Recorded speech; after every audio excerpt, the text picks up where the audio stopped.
Welcome to the Tuesday, March 2nd, 2021 regular meeting of the Walnut Creek City Council.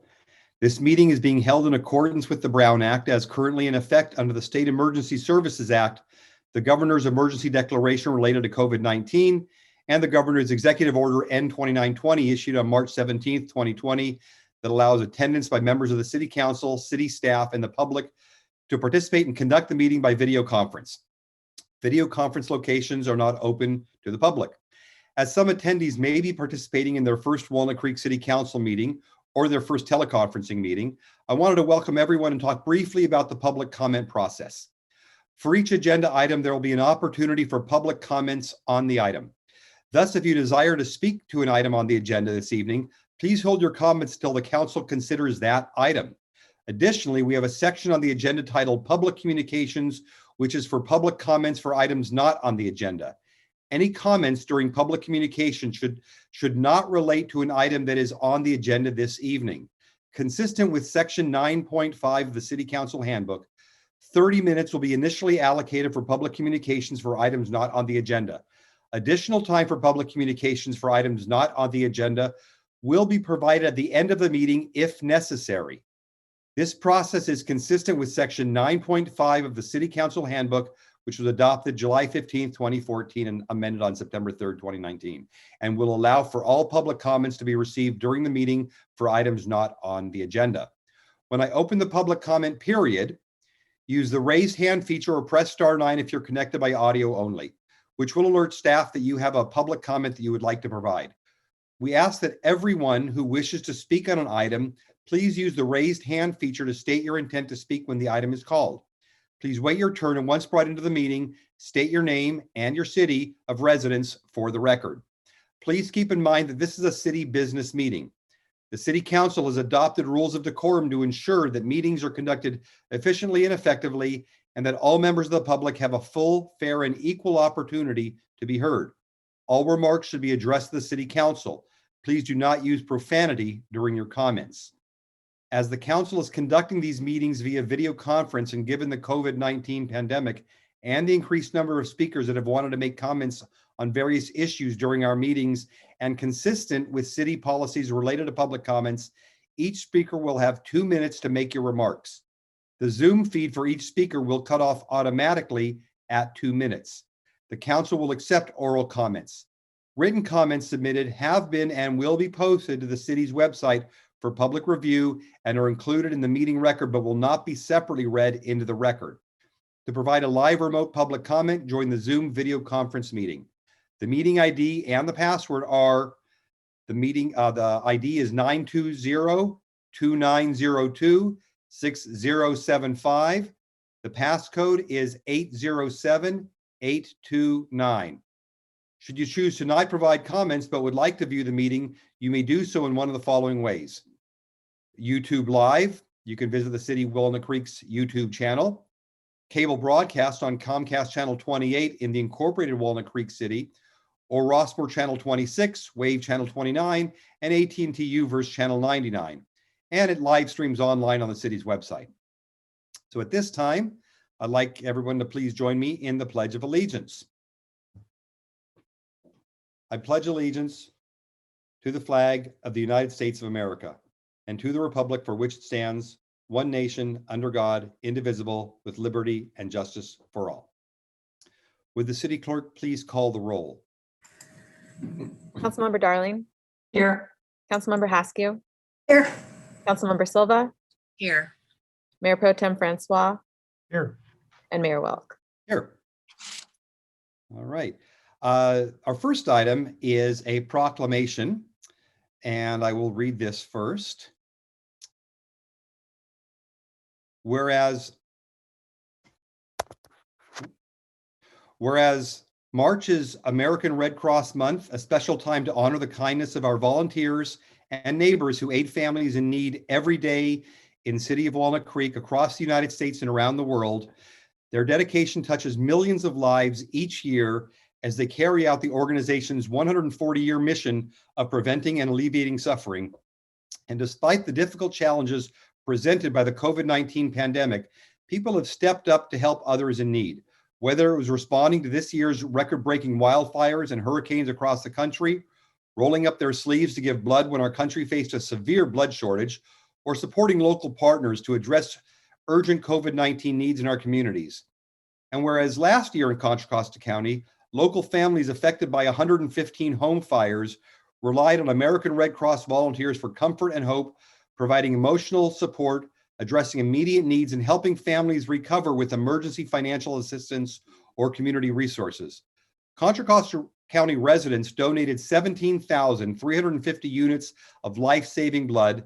3,459 local community members took classes to learn skills that save lives, and 719 military members and their families received support and services, and humanitarian aid was provided internationally.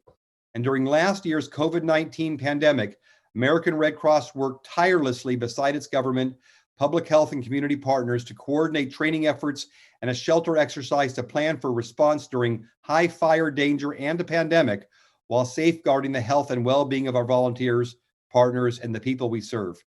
And whereas when large disasters like the lightning complex fire started in Contra Costa County, the American Red Cross and local partners were prepared to respond by opening temporary evacuation sites and non-congregate shelters to provide lodging, food, and services until our evacuated residents could return home.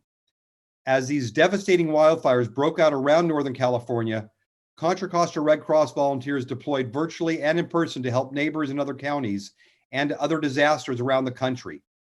And whereas this life-saving work is vital to strengthening our community's resilience, nearly 200 years since the birth of American Red Cross founder Clara Barton, we dedicate this month of March to all those who continue to advance her noble legacy, and we ask others to join in their commitment to care for people in need.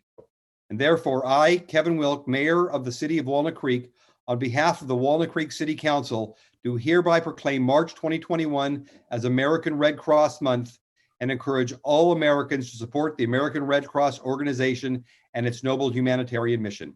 Kevin Wilk, Mayor. And with that, I would like to ask Tom Terrell from the American Red Cross in Northern California Coastal Region if he'd like to say a few words. Great, thank you, Mayor Wilk and members of the council. I think I am up and running here. Appreciate you taking your time out of your long agenda tonight to just recognize March as Red Cross Month. It has been a really challenging month. I'm actually a trained volunteer in disaster services and government operations. So when the EOC gets up and running, the Red Cross is there. It's certainly been a team effort this year. We actually had a staff training for your staff scheduled last year because in a disaster, people look to the city services first, and then you call the Red Cross in at that point. And so we look forward to getting that back scheduled again so that we can be getting all of your staff that are available to be trained so that if we did need that resource, we could do that. I want to just point out a couple of key things. First, the blood donation piece was huge this year. Rossmore has had some specific blood donation drives that have been very successful. They've been operated very safely and with all of the correct protocols. We've had to use a lot of hotel rooms this year instead of shelters, and in some cases still use shelters under new protocols. But I think it's been a teamwork year. It's pushed the Red Cross really hard, and they are responding in as they usually do. Even to the fact that the 5 sites within the county that were set up as additional hospital facilities were all of that equipment that's in Richmond and at the fairgrounds and in Central County was provided in great extent by the Red Cross. So just appreciate your support, your staff support, and taking the time to do this tonight. Thank you, Tom. I think the American Red Cross was the earliest, the first nonprofit I ever heard of. It must have been 6 or 7 years old. So great work. Thank you. Appreciate it. Yes, Councilmember Stoll. To ask Mr. Terrell a question, if he can come back. Very good. I have always been impressed with the work of the Red Cross, and many of us probably believe that it is staffed primarily by paid staff. but I believe it's mostly volunteers based on an experience I had in New York City about 10 years ago. Perhaps if people are interested in volunteering, in retirement in particular, you might have information and like to just announce that tonight. Yeah, thank you, council member. Yes, I believe when I'm on a Zoom call with our area that there are no more than 2 or 3 paid staff. When there is a fire in the middle of the night, that is a Red Cross volunteer that gets up and goes out to the site and gives the vouchers and the support wherever that happens in the county. So you start by just going online. There's a very easy path. They do a lot of training, even within COVID. Most of it is online training now. So I would say probably 95% of the people I come in contact with are volunteers. And when the EOC gets opened up, that's a Red Cross volunteer that's been trained to be sitting there working with the sheriff and the Confire folks in the county. So yes, that was a great question. And please go to the American Red Cross website, and you will be very much welcomed and meet an awful lot of interesting people of all walks of life. And certainly retirement is a piece of that, but there are an awful lot of younger folks that find that their companies value that time as well and are donating that time. Thank you. All right, next we have a presentation on the Kinder Morgan pipeline update. And if we could have Heather Ballinger, our Public Works Director, introduce the item.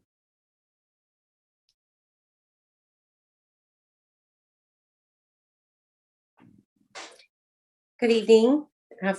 Thank you, Mayor Wilk and City Council. For the record, my name is Heather Ballinger. I'm the Public Works Director for the City of Walnut Creek. So at your council meeting on January 19th, the California Department of Fish and Wildlife Office of Spill Prevention and Response, OSPR, provided an update on the Kinder Morgan pipeline leak that occurred in late November in 2020. Tonight, there's a representative from Kinder Morgan here to provide you another update on the remediation efforts and the next steps. Alan Four, who is the VP of Public Affairs with Kinder Morgan, is here tonight. So since that last presentation, the California Fish and Wildlife OSPR is no longer the lead agency. The regulatory agency now that is the lead is the Regional Water Quality Control Board. The US EPA and California Fish and Wildlife OSPR, they're still involved. And if there were a sheen to be rediscovered in the channel, they would be notified within 30 minutes.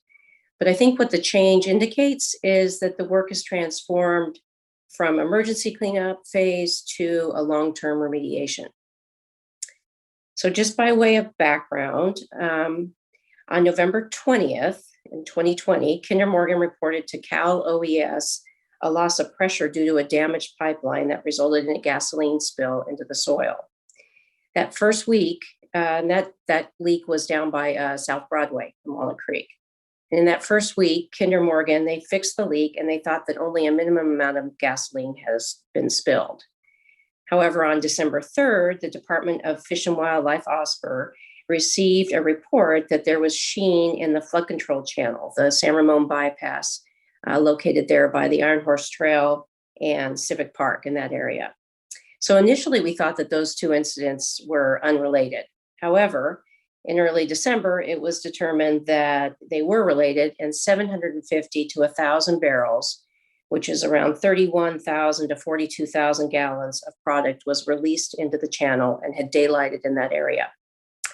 Once the spill was identified to be that significant, personnel from California Fish and Wildlife OSPR's response team was deployed, and they became the incident command, along with other agencies that were involved. So as of today, 462 barrels have been recovered, and that's about 19,000 gallons.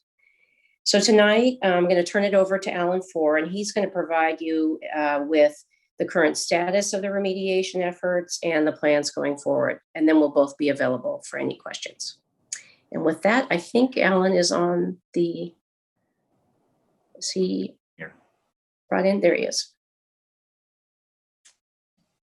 Thank you, Heather, Mayor Wilk, and members of the council. My name's Alan Four, Vice President with Kinder Morgan.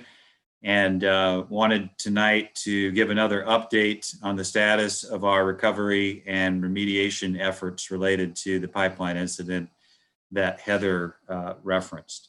And we do appreciate the ongoing involvement and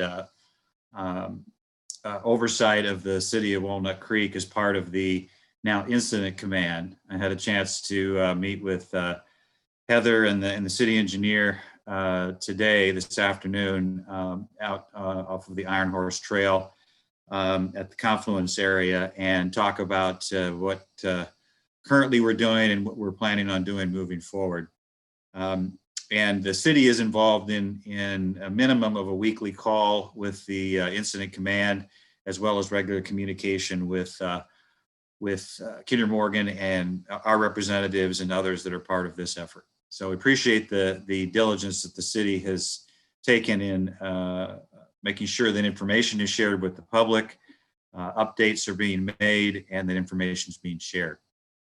Heather mentioned that we're at about 460 barrels of product recovered to date. The recovery effort is ongoing, but we are moving into more of a remediation phase. And what I mean by that is that if you had a chance to visit the site where most of the product was recovered, it was a pretty active, intense operation there with product extraction happening, lots of personnel, lots of equipment.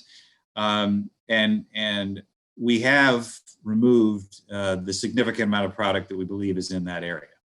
And we know that through the various wells we have put in place, the various potholing or coring we have done, and a variety of tests, as well as the extraction itself. So if you were to go out there today, what you would see is a much scaled down presence. We still have personnel in the area. Air monitoring continues. We do have vapor extraction continuing, and regular checking of the various wells and monitoring equipment we have in place. But we're moving more towards a remediation piece. And what that means is that we are installing monitoring wells, and we've installed 19 of those so far in the area, in that particular area by the bridge, the Iron Horse Trail Bridge, and we'll eventually get them all the way back to the release site on Broadway. We're going to put in around 35 to start, and we'll likely put in more. And this is going to allow us to continue to monitor to see if there is any evidence of product and over the long term. So that process is already underway. We will also be installing soil vapor probes in the areas where we have installed wells. And we have also been engaged in testing of irrigation wells. We've conducted 6 wells, I believe, in the area near the drainage canal and the trail on individual properties, residential properties. Those tests are ongoing. We're actually going through another round of tests now, just to make sure that another layer of data to be sure that there's been no product migration into those particular areas. There's definitely a reduction in noise. That was one of the issues that we had with residents there off of Bradley Avenue, abutting the drainage canal. Those residents have all returned to their homes. And as I said, we were out there today. There is some noise from the vapor extraction equipment, but that's only going to be during daytime. We're going to reduce that to daytime, I believe, effective this evening, and then ultimately move that vapor extraction closer to the actual site, so further south. So there won't be any noise activity ongoing at that particular area where we've had the significant amount of activity so far. I believe I mentioned air monitoring is continued. We have several stationary air monitoring machinery and equipment that will be kept in place just to make sure that there's no issue with the air. And there hasn't been for some time, but we'll continue to do that. And then also, we're inspecting our line outside of the area of the incident. And part of that, and we've discussed this briefly at prior meetings, is determining if there are other portions of our pipeline that are impacted by roots from trees. And there are trees, as you know, all along our pipeline route, certainly on Broadway and other areas. So we're starting very soon with taking a look at those, and we've run internal inspection tools through the line, identified areas where we want to look at further. So what we're doing is we're going to be excavating through hand digging in those areas. We're waiting final approval from the county to do that. But basically, hand tools, we'll go out with hand tools so we won't damage the roots of the tree, at least initially. We don't want to remove the tree unless we have to. But then we'll get a closer look, get eyes on it, get equipment down into the ground to make sure that there is no other areas of the pipeline that have been compromised. So that will be ongoing over the next several months. I expect those approvals to be coming very soon. The city's reviewed our analysis and the arborist report. So you may see that as early as next week, some activity out in Broadway Avenue digging around trees. So that's what that is. It's not that there's any imminent threat or danger. It's just as a precautionary, proactive measure. And we'll be doing that first in 2 locations and then likely other locations throughout Walnut Creek. We haven't received any complaints. We did receive one actually today about the vapor extraction equipment over there by Rich's Auto Body Shop. And I think that was primarily a night issue. We're going to reduce that to just daytime issues, but we really haven't heard of any issues from the public since we've reduced the activity out there. There's really no odor in that area, which was another issue before. There was a smell of gasoline type smell that no longer exists. So we haven't had any complaints. If we get them, however, certainly the city, if they get them, they send them to us, or if any of you receive complaints, please refer them to us. When we move to remediation, it really is, we're not going anywhere. As I said before, and I know many of you may have questions about when will this be finished. Well, it's finished when the state of California says we finished. And that could be years, potentially, of various types of activity. Now, monitoring wells, once in place, are monitored several times a year, but there's really no invasive process that's going to be disturbing residents. So the bulk of the heavy activity, the heavy equipment, the noise, that type of activity, most of that is finished. We're still going to be digging some wells, as I mentioned before. So that's temporary 1 to 2 day activity. We'll have vapor recovery units also farther south. One in an area around Newell and Broadway, and another one possibly on the National Guard Armory site. Maybe 2 locations where we'll have vapor extraction for some time as we're continuing to remove product and test the air and things like that. So that will continue, but the bulk of the activity that did cause some consternation with residents, we won't see much more of that over the next several months. We are committed, of course, to a full cleanup and full remediation of this site. We're committed to it. It's required. And we'll be here as long as it takes to get the work done. So again, we're happy to keep the city updated. We appreciate the city's diligence. And I will tell you, Heather and others, it's almost every day we have some type of contact and communication. And we're also, from a residential standpoint, we talked today about when we move these vapor recovery units to different areas, making sure that the notification is made to those residents. So while there may be no disturbance, someone might see some equipment, see something, we're going to make sure we're very proactive about communication to folks so they know what's going on. They have a number and a person to contact if they have questions, and appreciate Heather's efforts in helping us facilitate that, as well as the others at the city who have done that. So I appreciate, again, your attention tonight, and we look forward to continuing to work with the city for a complete remediation of this site. Thank you, Alan. Does any members of the council have any questions? Seeing some shaking eye. I see one. Yes, Cindy. I would let the other Cindy go first since she's our fish, game, wildlife, water expert. But in the meantime, thank you very much for being here this evening. And I was out there actually about 3 times over the last week, including today. And I have noticed considerable change and reduction in the level of activity. You mentioned that you would be putting in monitoring wells. Are those automatically monitoring so that you will be notified if there is a change in condition of the pipe over time? There's not an automated system. We will be checking them. And initially we will be checking them frequently. I don't want to say on a daily basis we're checking these, but frequently. And then over time, these monitoring wells may well be placed for years.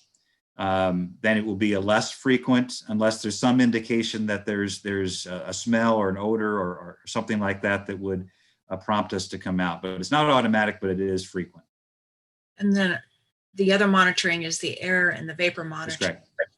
Is that automated as well, or do you have to just come out and check and see what's happening? Well, we've had a couple of types of monitoring. We've had individuals who walk around and have devices that then they go back and put into a system that's out there. We actually have a truck on site that analyzes all this data. So all of that is compiled into that area.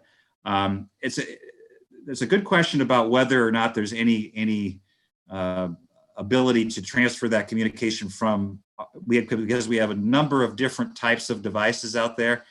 I know a lot of it's manual, but it's possible there may be some ability to communicate that otherwise. I can get back to you on that, but there is a daily review of data that's out there regarding air quality. You mentioned that you have done an assessment or tested and inspected irrigation wells on 6 residential properties. Yes. Any significant conditions identified? No.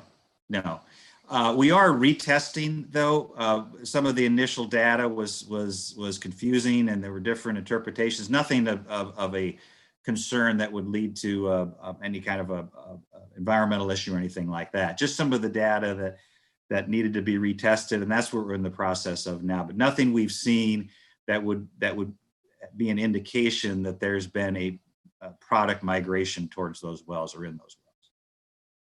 Talking about the trees, as you look at those and determine if any of those trees along your corridor or our corridor where your pipeline is need to be removed, you will be talking with Public Works about that and going through the appropriate approval process. Yes. So our initial and credit to Steve on this, your city engineer. When we first looked at this, we believed, we had an arborist take a look at it too. We believed that the excavation activity we were going to take would compromise the roots of the tree, which would require the tree to be removed. Steve helped us think a little differently on that, and we're able to do hand extraction for a first run and make some initial analysis and data recovery and get eyes on it, and then determine whether more activity needs to be taken for excavation. So it's possible we won't need to. Bottom line is we can do this first look without compromising the roots of the tree. After that, if we have to go back again, we'll consult with the city and the county again on next steps. But absolutely, this is going to be in consultation with the county and the city. And you've referenced a single tree, but there are a number of trees along the corridor in which your pipeline runs. Yes, there's 2 that we're starting with that we'll have approval on to do this initial hand excavation. There will be more. And that just raises the question, is this the only, where are your pipelines in Walnut Creek, or is it just this pipeline, and does it basically stay within the Iron Horse Trail County Flood Control Channel corridor? It does, not completely. It goes outside of that particular area. Our pipeline is marked by markers, above ground markers throughout the city.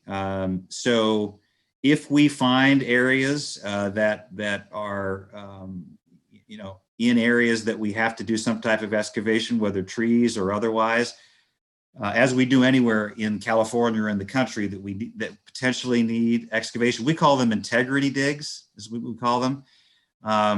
We'll be seeking approvals to do that. It really doesn't make any difference where it is as far as what we have to do, but the difference is what approvals we'll need, whether it's individual resident approval, if it's on private property, city, county, state, all those approvals for whatever dig or excavation we might have. But now, right now, we're starting with these two. And the others that we were looking at, I will say this, the others that we are looking at now would be tree-related digs, tree-related integrity digs, where we see something that has similar characteristics as the area that was compromised on the pipeline. Those are the ones that we're focusing on in the short term. My last question, you mentioned you're moving the air vapor monitoring equipment to the National Guard site. I assume California National Guard has given you permission and a key, because yes, I think we're not being presumptuous, are we? Well, but I think, Council, I mentioned we plan to. Okay. So we are close to receiving approval on that. It's a lengthy process, as you can imagine, to have an approval from the National Guard. But we've been working with them for a couple of months now on that, and we're very close to getting it. Obviously, we won't go there until they have given us their final approval, but that's our preferred location for a variety of reasons. But ultimately, it's their decision. We think it's likely, but again, it's their final decision, which we don't have that final approval just yet. Thank you very much. Thank you, Mayor. Thank you. Thank you. Any other questions? Yes, Mayor Pro Tem Francois.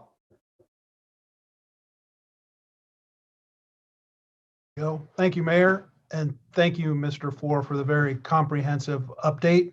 You answered all my questions except for one. Where would a resident go to get the latest update and information about the recovery efforts?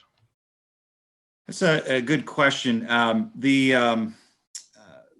We file at least minimum monthly reports with the water district, and they are available for public information. Maybe Heather, defer to you on that. Is there a link on the city website that's easier for folks to access? Because I know those other websites and others can be a little more problematic. There is a link that, so that would probably be the easiest location, Mayor Pro Tem, is to send them to our city website, and then there's a link that takes you over to the Kinder Morgan spill, and they can find it there. There's a geo tracker that is keeping track of it where they can log in, but I don't have the link to it memorized, but they can go there and see it. I appreciate the that. left side of the page. I noticed it's linking to the Department of Fish and Wildlife website, and the last update was in February 11th. Should we now be pointing to the regional board, or will they do a similar monitoring update? Yes, that's exactly right. So if that is, I didn't realize that wasn't updated, so we will get that updated. Terrific, thank you. And we're going to initiate. There was a weekly resident update coming from California Department of Fish and Wildlife liaison. We're going to be initiating another update, and we can put in that update that we'll be sending out. Actually, Kinder Morgan will send out. We can put in that update links and communication to these various sites, so folks have a way to dive into the details if so interested. Thank you, I appreciate that.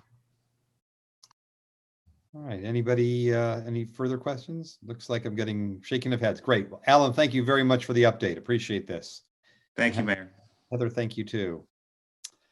Right, next on the agenda is the consent calendar. First, want to state the consent calendar items 2D, 2E, and 2F relate to compensation payable to the department directors, city manager, and city attorney. If these items are approved, each of the items rescinds the voluntary 2% compensation reductions and thereby increases the current compensation by 2% for the department directors, city manager, and city attorney effective March 7th, 2021. State law, specifically Government Code Section 54953, requires a verbal announcement of the compensation change prior to action by the city council. Now, at this point, does any council member wish to pull any item from the consent calendar for discussion? Councilmember Silva. Yes, thank you. I would like to pull items 2E, F, and G, 2D, E, F, and G. Okay, and I'll pull item 2H just to make it in a row. I don't see any other people that are pulling. So at this point then, let's ask if anybody from the public wishes to make a comment on the consent calendar. Please use the raised hand feature or press *9 if you're connected by audio only, if you would like to provide a public comment. For those who desire to provide public comment on a consent calendar item only, this is not public communication yet, please raise your hand now. As a reminder, each speaker will have 2 minutes to make their oral remarks. The Zoom feed for each speaker will cut off automatically at 2 minutes. Written comments submitted have been and will posted to the city's website for public review and are included in the meeting record, but will not be separately read into the record. At this time, I'll ask the city clerk if there are any members of the public who would like to provide comments. Mayor, it does appear we at least have one hand raised for public comment. Okay, then let's bring them in. Okay, Jan Warren.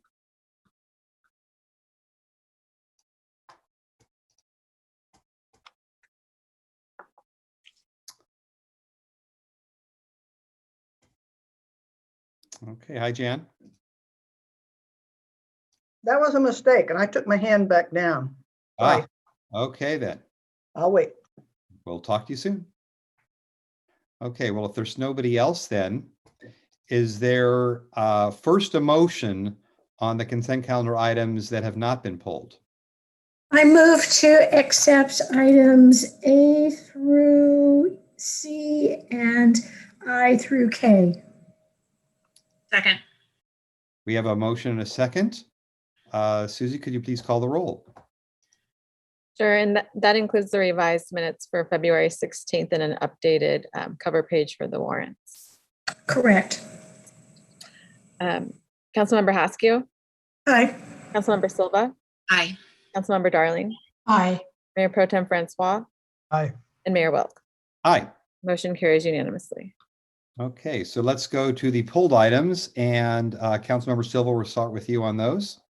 Thank you very much. I pulled items D, E, F, and G as one in order to thank the employees in the confidential unit, the professional unit, and the general management unit, as well as our directors and our city manager and our city attorney for their efforts 8 months ago to take a reduction in pay this year in order to help us through this fiscal crisis. It is greatly appreciated. It did help us weather this storm, and we truly appreciate it, and thank you. And I will be happy to make the motion to approve items 2E through G, or 2D, E, F, and G. So moved, and I'll second it as long as I'm unmuted right now. Susie, could we have the roll, please? Councilmember Silva. Aye. Mayor Wilk, Aye. Councilmember Darling, Aye. Councilmember Haskew, Aye. Mayor Pro Tem Francois. Aye. Motion carries unanimously. Great, and yes, thank you very much to staff for putting that together. And I'm pulling item 2H just to really highlight the restaurant grant program.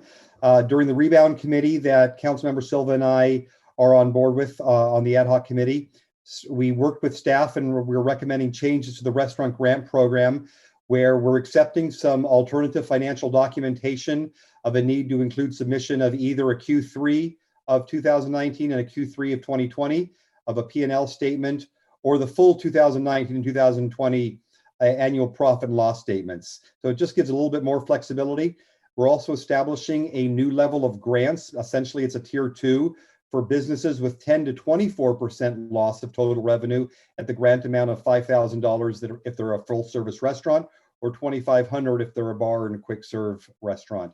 And again, this is really a restaurant grant program that's been designed because these are the businesses that have had a lot of upfront costs, more so than any other businesses in the city.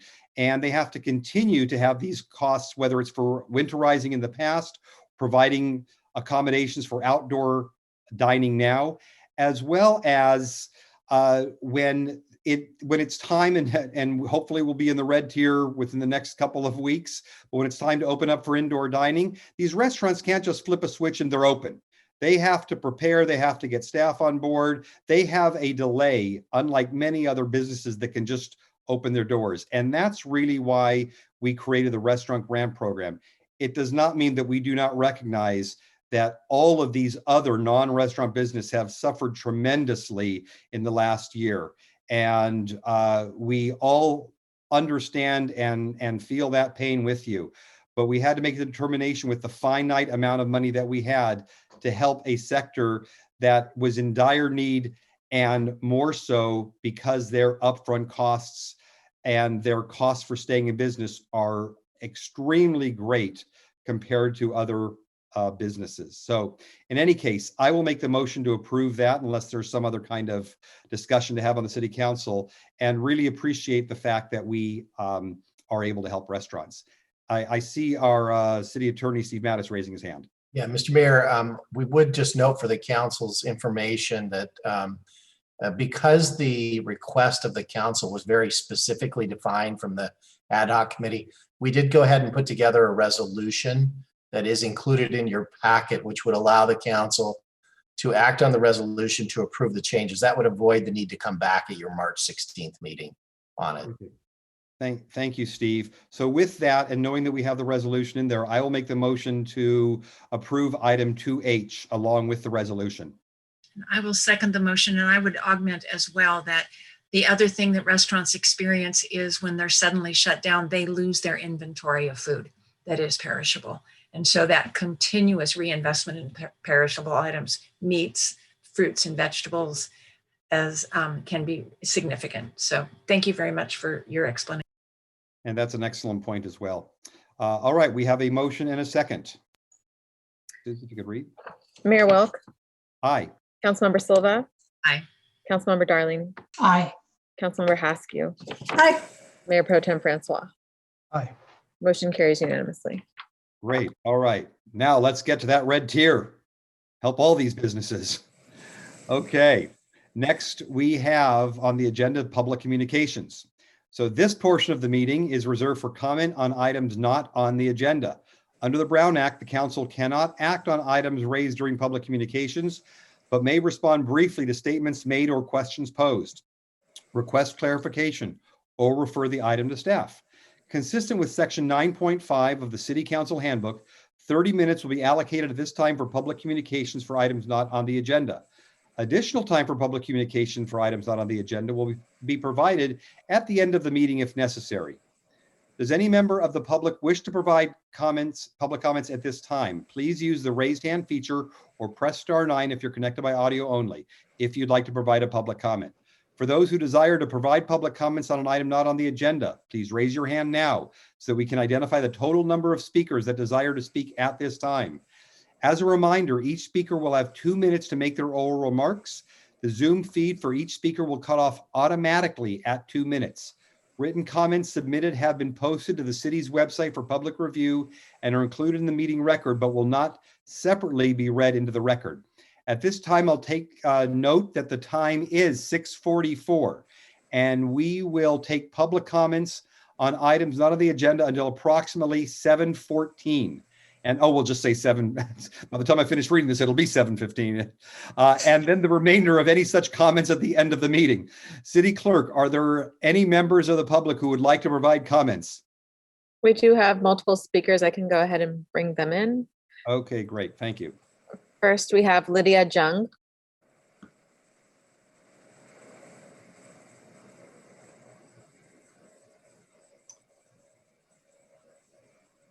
Hi, Lydia. Hello, may I be heard? You are heard. Okay, hi, my name is Lydia Jung, and I'm here today just to continue to urge the City Council to prioritize and continue prioritizing the development of a 24/7 county-wide non-police mental health crisis response program, and to name the program after Miles Hall, since it was his case which brought awareness to the problems with our current approach to mental health crises. I would also like to echo Catherine's statements from February 2nd City Council meeting about how naming the program after Miles may help people remember the program because of his story and call it instead of the police when they see someone experiencing a mental health crisis. I have also personally observed at least 2 people who may have needed mental health assistance while walking to the BART station and getting gas in Walnut Creek. However, I did not feel comfortable calling 911 in either of these situations because I was afraid that the police would only make their circumstances worse. A 24/7 non-police mental health crisis response program with a phone number I could call would have made me far less worried for the situations of both of these people, and I believe could also foster a greater sense of caring in the community. While I don't live in Walnut Creek, I've spent a lot of time in the city for extracurricular activities, and the same can be said for most of my peers in Orinda. And I believe it is probable to think that law enforcement reforms that Walnut Creek undertakes or fails to undertake will have a significant impact on the residents and policies of other nearby towns. I urge the city to make this impact positive by prioritizing the non-police mental health crisis response program's development and being transparent about the way it carries out this and other reforms to the law enforcement system to help ensure that it gives marginalized citizens equitable treatment. Thank you. Thank you. Before we bring in the next speaker, Susie, I just wanted to quickly let anybody listening know that today the city sent a letter to Assembly Member Rebecca Bauer-Cahan, signed by the mayor, myself, communicating our support for Assembly Bill AB 988, the measure which would create a new 3-digit phone line for suicide prevention and immediate localized emergency response for individuals in mental health crisis by trained mental health professionals. This would implement the national 988 system in California so that people experiencing a mental health crisis can receive immediate care from trained professionals. This would potentially work in concert with a 24/7 mental health crisis response team operated by the county, of which Walnut Creek is a leading regional effort. And so I do appreciate Lydia's comments and wanted to make sure that everybody knew of some of the new events that have happened just in the last 24 to 48 hours. Now we're ready for the next speaker. Next speaker is Michelle Sheehan.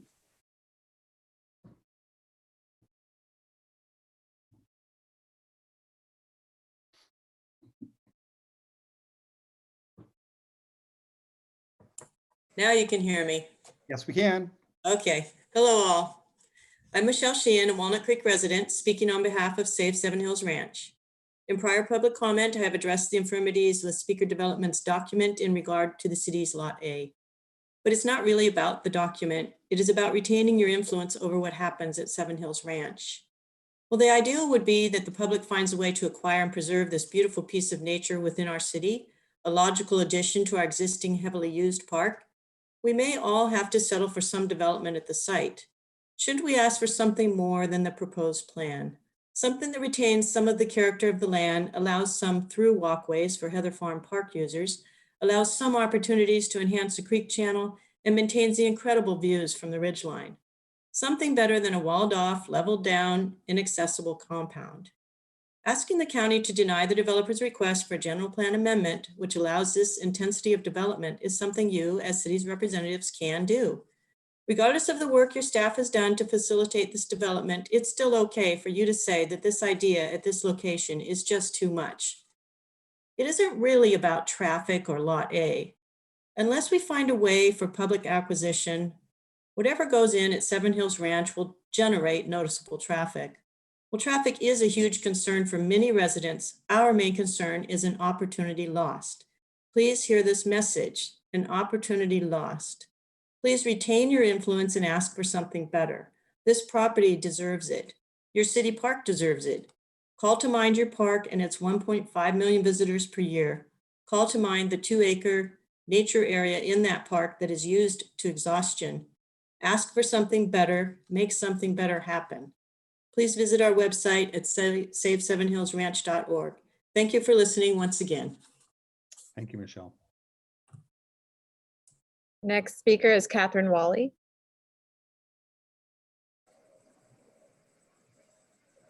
Hi, can you hear me? Yes, we can, Catherine. Great. Good evening, Council. It's Catherine Wally, resident of Walnut Creek. I'm an American Sign Language and English interpreter. This past year, many have become aware of my field of work, given the number of press conferences with interpreters present. What you may not be aware of, though, is that increasingly the interpreters you see are deaf themselves. In my field, it's now best practice to stop assigning hearing interpreters for the audience-facing role, replacing us with deaf interpreters, because it is they who have the necessary cultural and linguistic expertise combined with life experiences that result in more effective interpretations. This improvement necessitated that hearing interpreters listen to the deaf community and recognize the harm accepting these types of assignments was having on our clients, community trust, and our profession. The best interpreters are those who recognize when they should turn down certain assignments, advocate others do the same, and work in solidarity with the communities we serve to develop systems to put this into practice. Our field welcomes hard conversations and the constant unpacking of our various privileges, knowing that if our frameworks for ethical decision-making remain stagnant, we will do harm. We aim to uplift those who challenge our ways of working, knowing that critical analysis of current practices is essential, even when that results in a relinquishment of our power and privilege. I say all this to ask us to consider why, when for decades members of communities nationwide have been saying that certain tasks should be assigned to non-police service providers, has there been no meaningful dialogue about these issues without first widespread protest or community organizing? Why is this the case when some in law enforcement privately agree change is necessary? In order to build a healthy community, we all must take a hard look at the culture and systems which penalize law enforcement, government officials, and community members alike for speaking up on behalf of change anytime that change results in the relinquishment of power, privilege, and yes, funding granted to the police. And lastly, thank you all for the letter sent to Assemblymember Rebecca Bauer-Cahan regarding AB 988. Together we can make change. Thank you. Thank you. Next speaker is Susan Miller.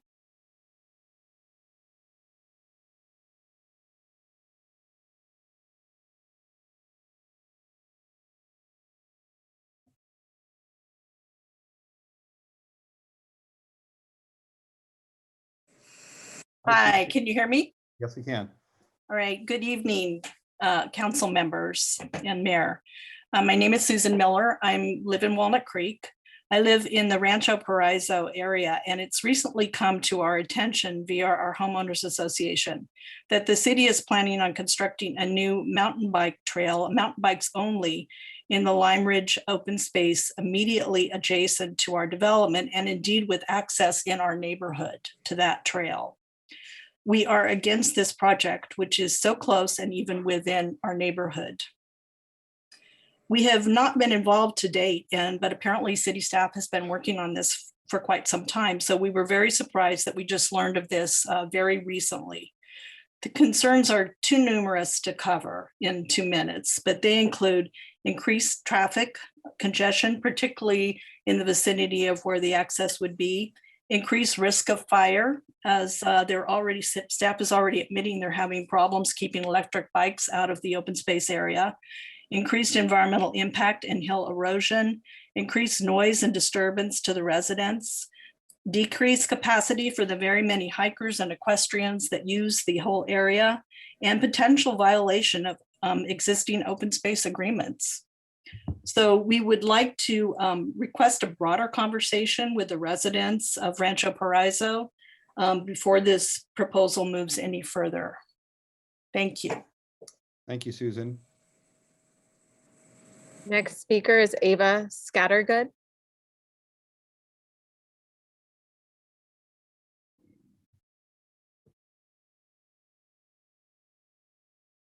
Good evening. My name is Ava Scattergood from Girl Scout Troop 33568, and I'm a 7th grader from Foothill Middle School. I am working on my silver award. My project is to help prevent deer getting hit by cars on busy streets, and my idea was to put speed bumps. What are some ways we can prevent this besides speed bumps?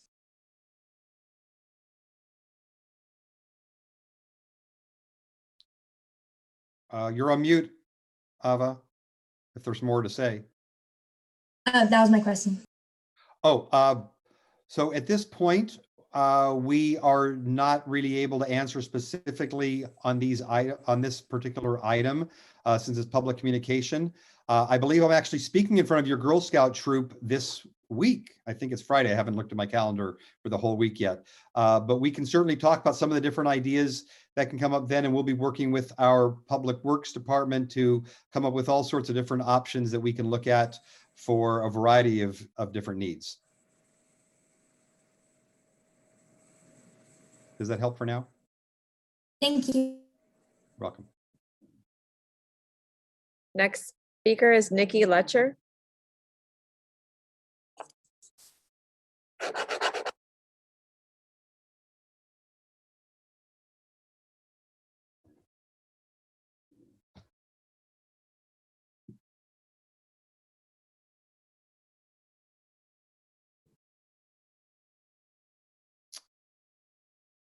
Hi, Nikki, you're ready if you take yourself off mute. Good evening. Can you hear me? Yes, we can. You're good. I'm still not being. Good evening. Can you hear me now? We can hear you. Sorry. Good evening, Mayor and City Council members. I believe I'm speaking on behalf of the many small businesses within the community that represent the beauty industry, massage, gyms, and all of us feeling very unsupported by the narrow selection of the grant from the city going to restaurant businesses. And personally, I'm urging the council to start looking broadly at the businesses which have been more so affected, that when closed down, we lost 100% of our revenue. And when it's insinuated that we did not have expenses for PPP, we had to be 100% prepared at all times to open and had expenses that were astronomical. Yes, we didn't have to construct structures, but as for gyms, they had to equally provide structures like restaurants.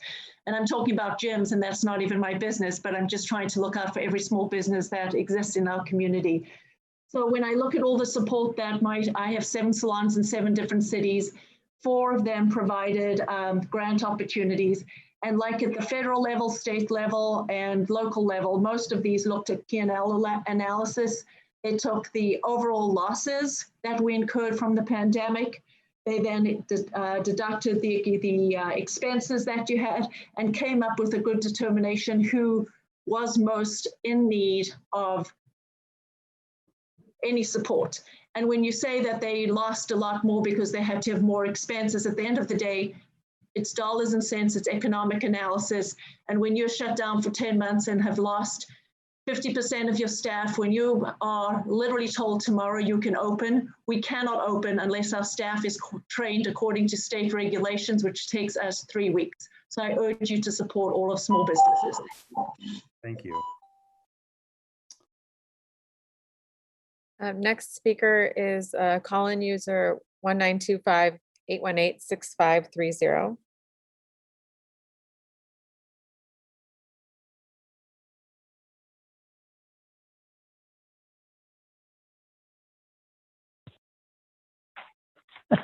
Good evening, Jan Warren here. Contra Costa County indicates they shared their climate emergency resolution with the cities in the county and encouraged cities to join them in declaring a climate emergency resolution. The state updates their building codes every 3 years, and as a city, we can adhere to those codes, or we can choose to encourage REACH codes.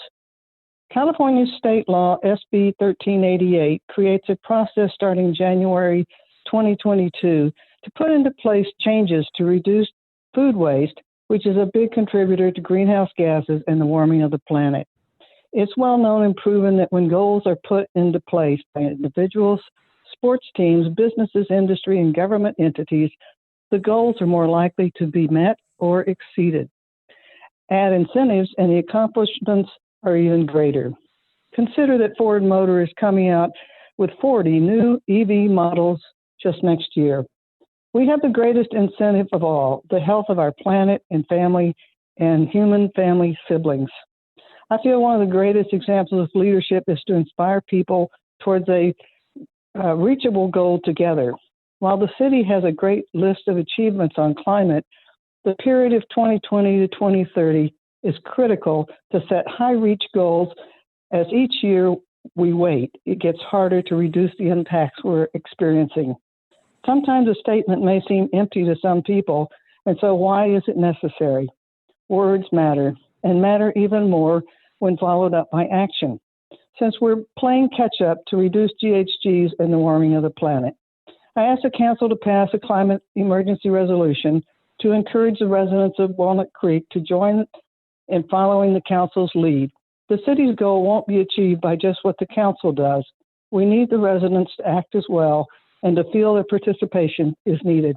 Thank you. Thank you, Jan. Next speaker is Kirby Kay.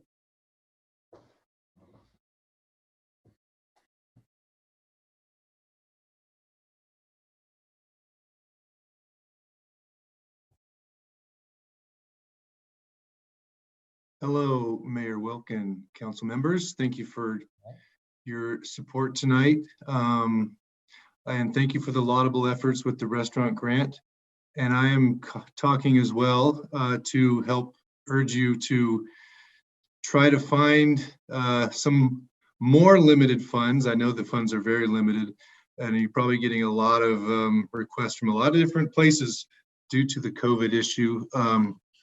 But it is true that restaurants aren't the only ones that are suffering, and a lot of the items that Mayor Wilkin, Council Member Silva had, well, not so much Council Member Silva's comment, but Mayor Wilk had said about restaurants is also true for other service providing businesses. For example, having to restaff. I'm actually starting to train just now. We were able to open in January, and I'm still just now getting the first of our staff trained. Having to, as the previous caller had mentioned, having to be ready to open at any time, having to pay rent while we were closed, and being closed hard for 10 months, you know, takes a toll.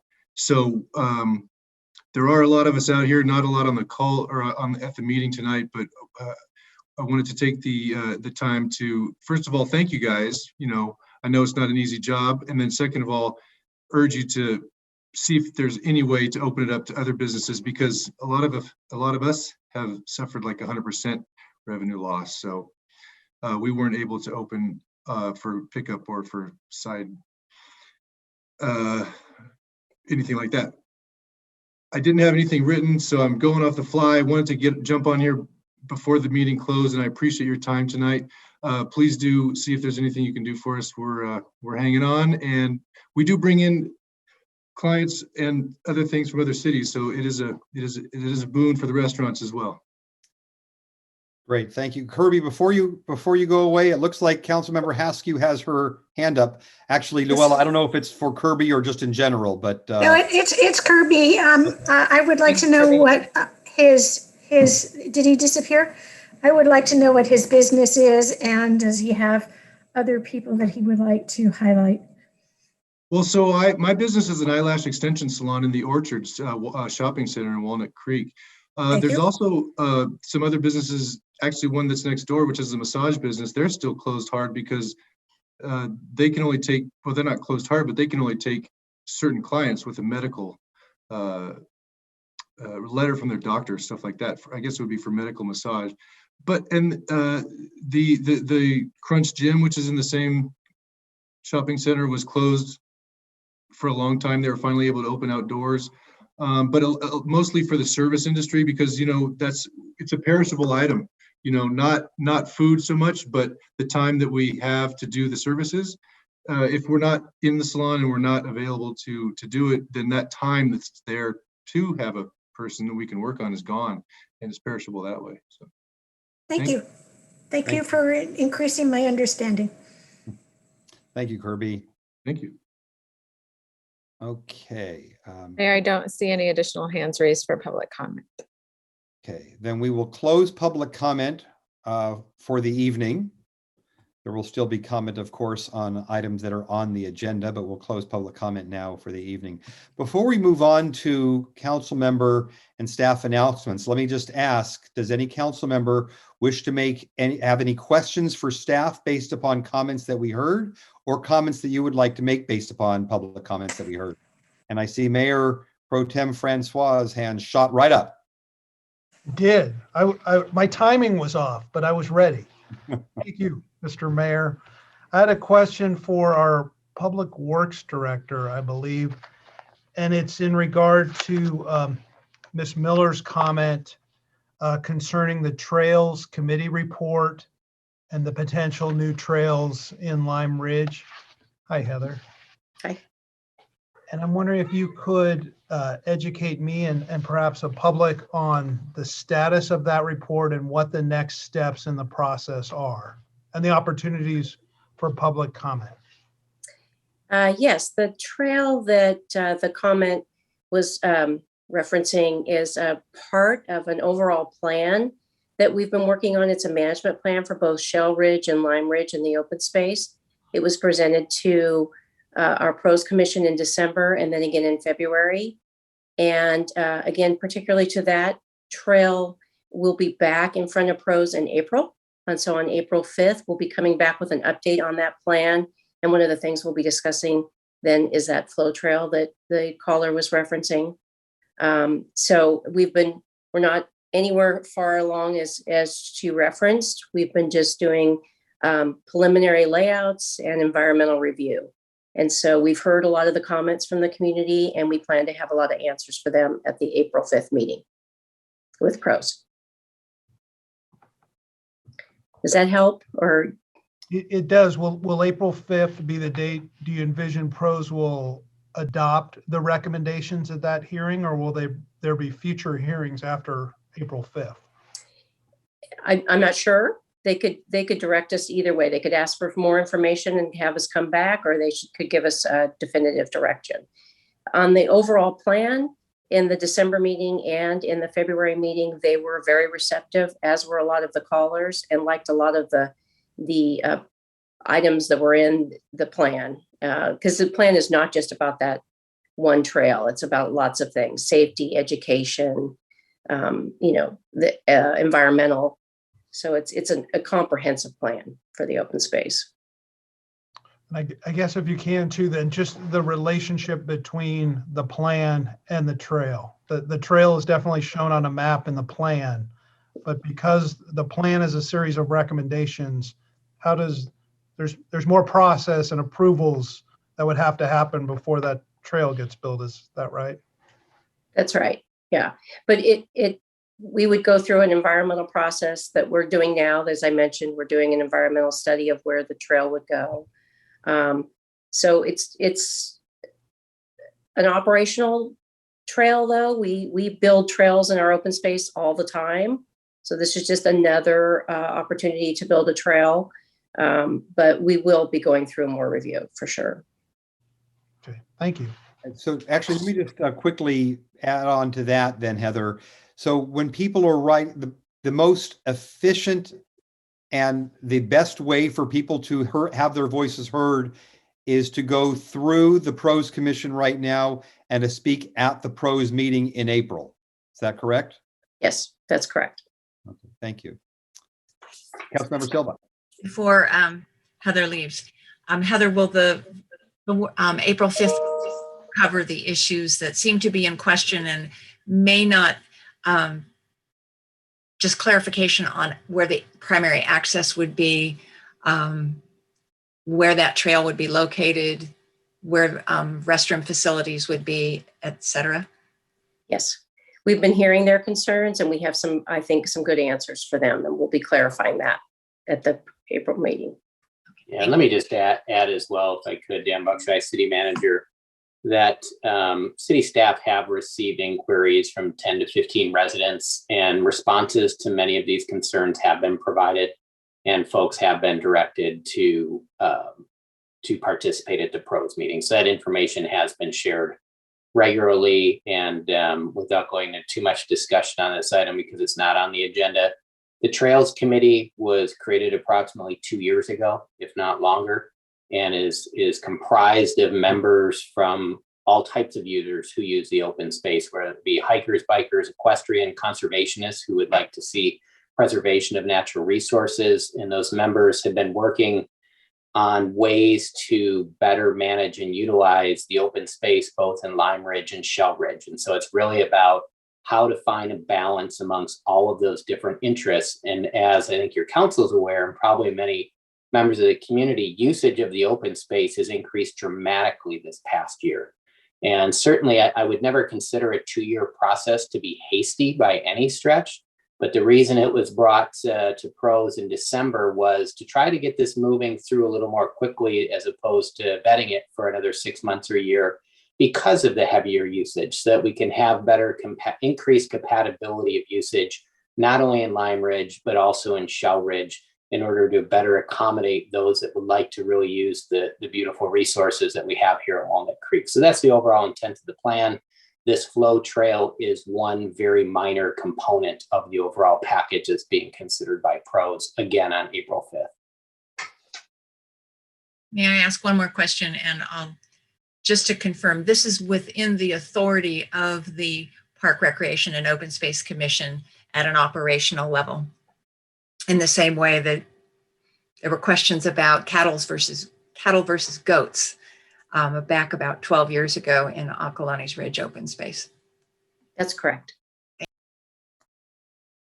Are there any other comments, questions of staff regarding public communications? I'll just make one last comment. We spoke a little bit earlier regarding the rebound committee. And again, I just want to reiterate, every single business has our heartfelt sympathy in this. If we had enough money to help all the businesses significantly, we absolutely would. We just frankly don't. And rather than have a few $100s go to 200 different businesses out there that wouldn't really make any difference whatsoever, other than perhaps keep things going for a day. The idea here was to really help these restaurants get to the point where they can open fully. It doesn't mean that we are marginalizing or diminishing the pain and suffering and closures that all these other businesses have had. That number upwards of 200 in the city.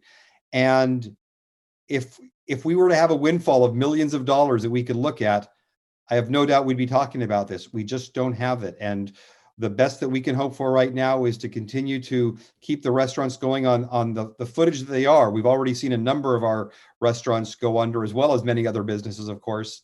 And as soon as we are allowed to move into the red tier by the county, we are going to be right there helping get the businesses back up and running as quickly as we can. And so again, it's we hear you. We do not by any stretch of the imagination think that you have suffered any less than restaurants have. So with that, let's move on to council member and staff announcement reports or requests and activity.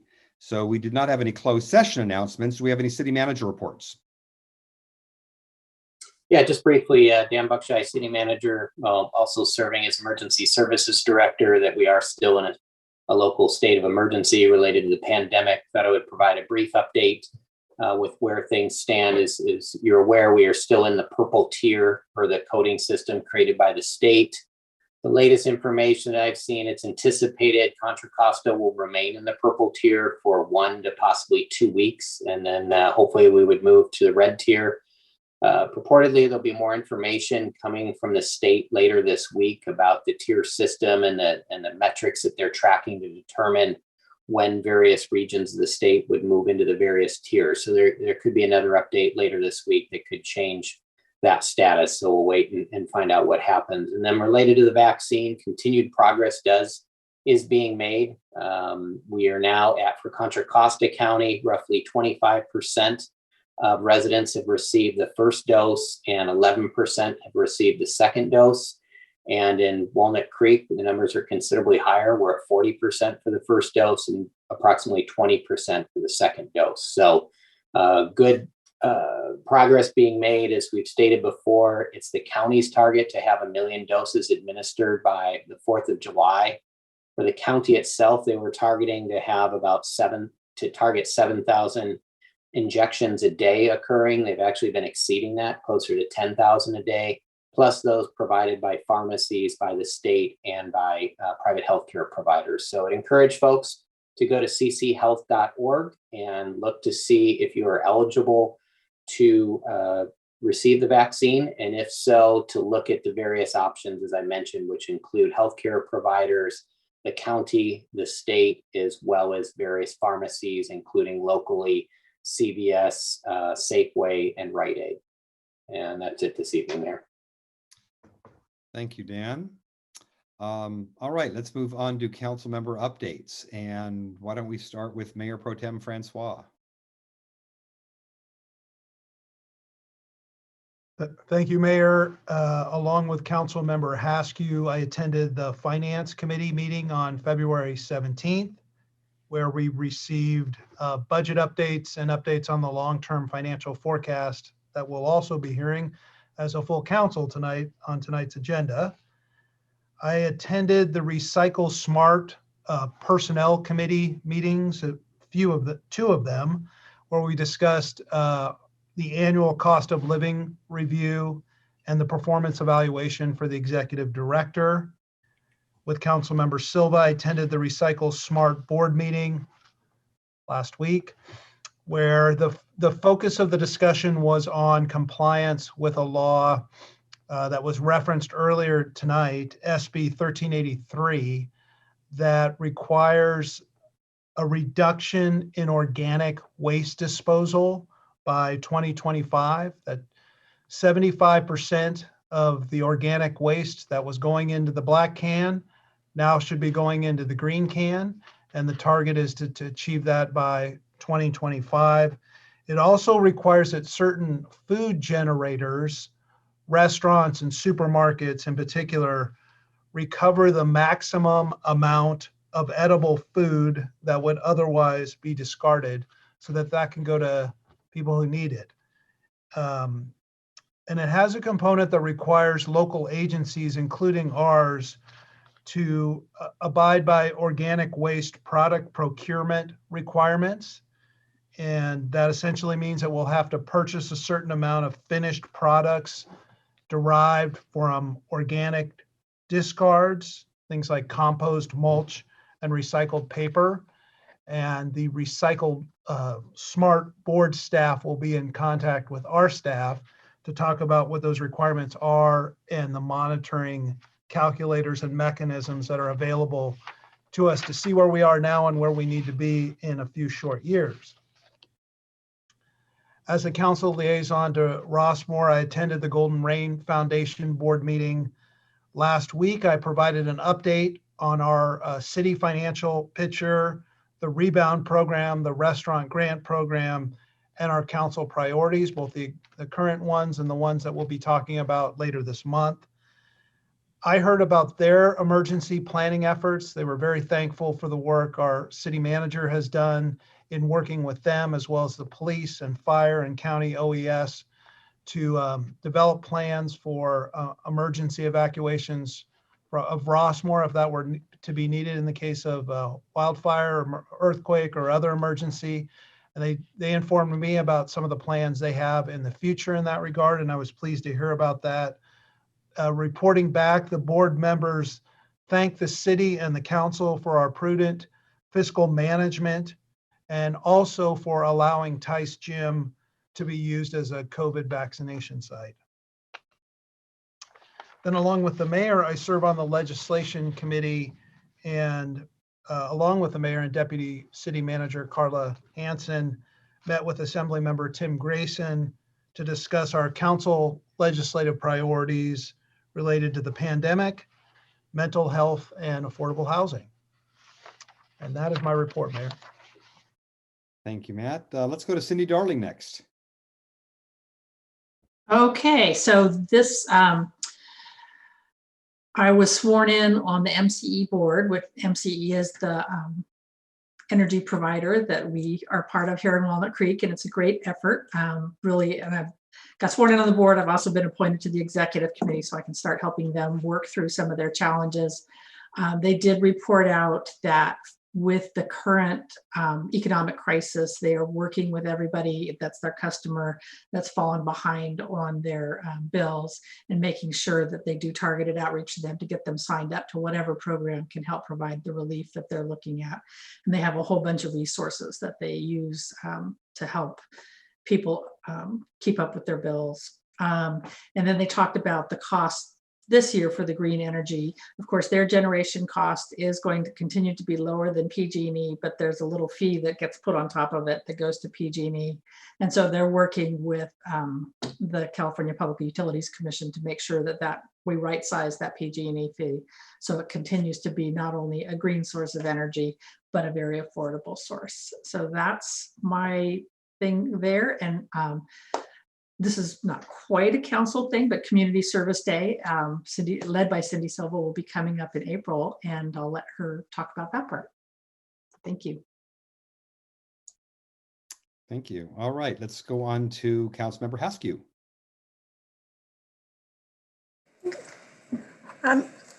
Thank you very much, Mayor. I attended the Contra Costa Transportation Authority meeting, and during our main topics, we talked about, we were presented with the staff's recommendation for allocating their revised budget numbers.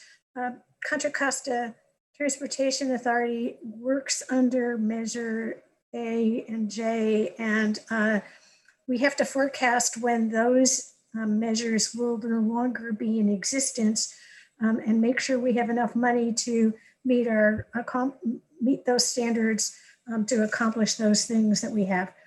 And so we talked about the standards, about how we prioritize the projects that we're going to go forward, largely focusing on the ones that are the most shovel ready and the ones that are most likely to get outside funds over and above any of the sales tax funds. For those bikers who are waiting for the bike across the McCauley Trail, it's not that easy. It's very difficult. There are many, many reasons why that's not going to happen real soon, but the serious design work has started. And the last item is we're starting to plan and design the Innovate 680 projects. And most dear to my heart is the fact that we approved that one of the projects be the autonomous vehicles for Rossmore for the first and last mile. And I'm really excited that that's going to be one of Contra Costa Transportation's initial, gosh, and I'm so excited I can hardly find the words, initial projects. I also attended, and I believe the whole council did, if they couldn't be there in person, certainly in spirit, Chief Jay Hill's walkout. He has served our community for, gosh, more years than many, and he did it well. So it was a nice ceremony, and thank him yet again for his service to our community. Thanks, Luella. I want to hear more about that first mile, last mile program that's with autonomous vehicles. Wow, we'll have to talk offline on that one. You got it. That sounds great. And Councilmember Silva. Thank you very much. It has been a busy couple of weeks, hasn't it? First, I would add on to the Mayor Pro Tem's report about what's happening at Recycle Smart.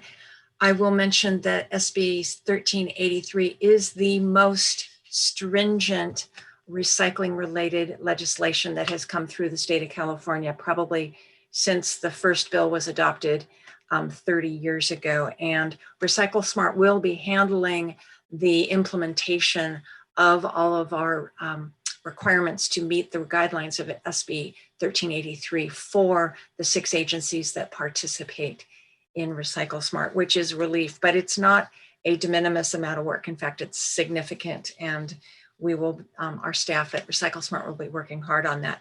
Also, at our last meeting, the board received the report from the city of Walnut Creek requesting the use of $650,000 of our reserve funds from the sale of recyclable materials. And we will be using the city, we will be using those funds most significantly, about a third of them, for roofing material on the Shadelands Arts Center, the gardens at Heather Farm, and other facilities around the city. So we use the funds to buy materials that are made of 70% or greater recycled content. So that's very exciting. And there will be some other projects that those funds support. The Chamber of Commerce Board met a couple of weeks ago, and Dan Buckshire was there, and Dan Buckshire and I were there. And we heard that they are almost finalizing the selection of the new president and CEO. I thought they were finalizing it last Friday, but I haven't heard if they've made the announcement. I don't believe they have, so stay tuned on that. Assistant City Manager Terry Kilgore and I participated in the Convention and Visitors Bureau kickoff of their rebranding effort. The city manager was with us at that event as well. And I think what's exciting about it is they're really looking with a consultant that does that kind of hospitality industry marketing, how to really market not just the hotels, but the destination, because people come here not just to stay, but they come here for specific purposes, whether it's to work or be part, enjoy the entertainment or the restaurants or whatever else is going on in Walnut Creek. So that's very exciting, and looking forward to the results of that. The Rebound Committee, when it met last week, which the mayor is part of that with me, we not only talked about the grant program for the restaurants, but we discussed how with the fire, Contra Costa Fire Agency, that we've got some clarity and some loosening of the requirements for outdoor dining, which is very helpful, while the restaurants wait to be able to move back inside. So that our staff is working very hard with all of the restaurateurs and other businesses about how they can reopen safely, and really a big shout out to staff for that work. It has been very, very intensive. Councilmember Darling mentioned Community Service Day. Yes, it's not just happening in October. On April 17th, we will be doing another food drive.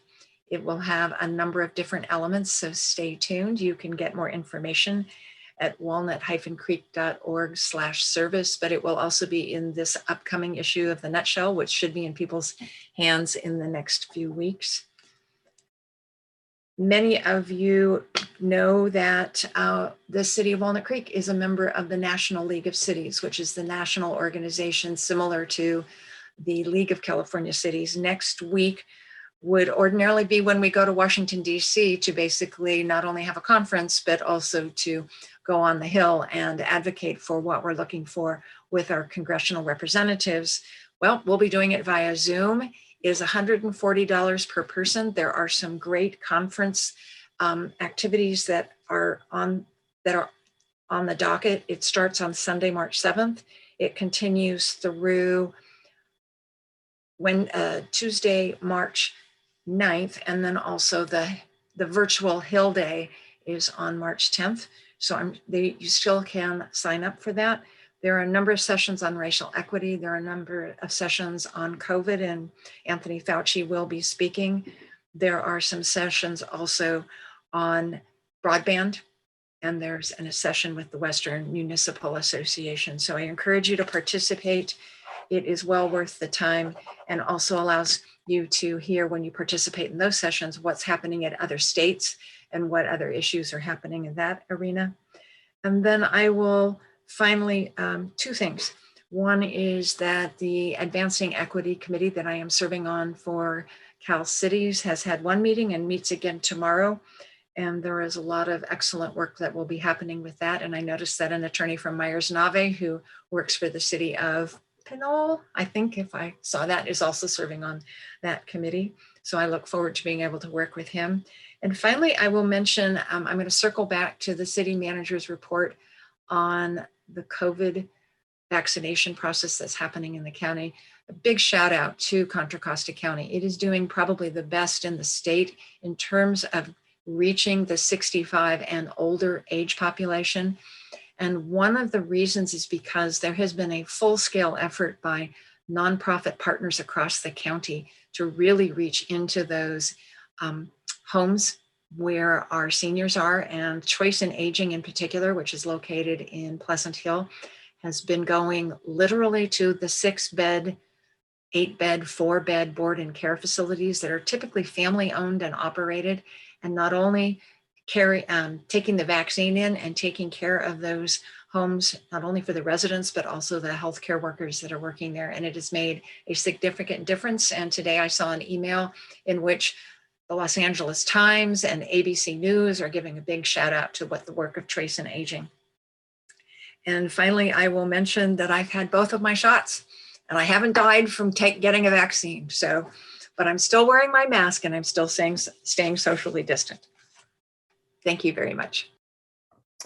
Thanks, Cindy. Well, I suppose the only other topic that's getting as much play right now as when can I get vaccinated are schools and when are they reopening. On that topic, I met with the school board president, Sharice Cound, and the superintendent, Dr. Adam Clark of Mount Diablo School District last week, along with 3 other local mayors from Clayton, Concord, and Pleasant Hill to talk about what's happening, how they're looking to bring students back. And essentially what they're looking to do is have a hybrid model that'll be starting within the next couple of weeks on a K through 8 basis. And they're still working out the specifics behind there. The biggest problem that they have, as they described it, is just the fact that the classrooms cannot hold the amount of students that they have there. So they're looking at morning or afternoon and figuring out a hybrid in that. That's the biggest problem, though, is just the space itself. They did tell me that they are striving to come back fully in the fall. They're going to be following state guidance, but they are hoping and pushing for 100% capacity come the fall. But anybody that's in the Mount Diablo School District, I'm sure, is receiving frequent updates on exactly how this will work for the remainder of this school year. For those in the Walnut Creek School District, they're already seeing, of course, the fact that K through 5 is open for hybrid right now, and that 6th through 8th will be opening once the red tier.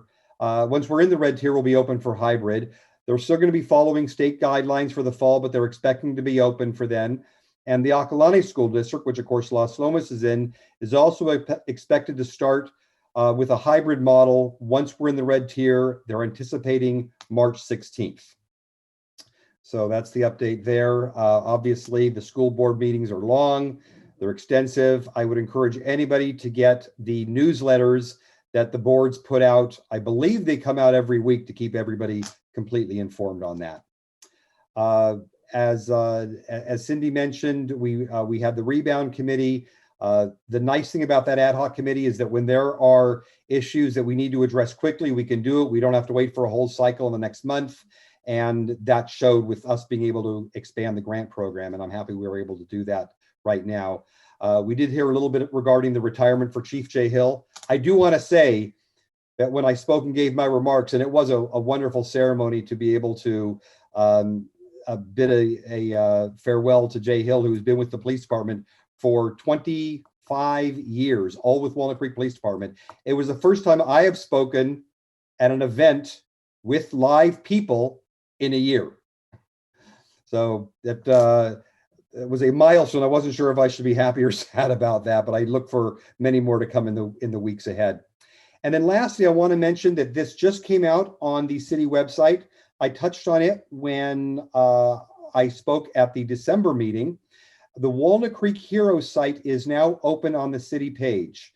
And this is to nominate a resident or somebody that we feel has really gone above and beyond and helping someone else. This might be a teacher, it might be a frontline worker, could be somebody in a hospital, it could be a grocery store person that's just there every day with a smile on their face.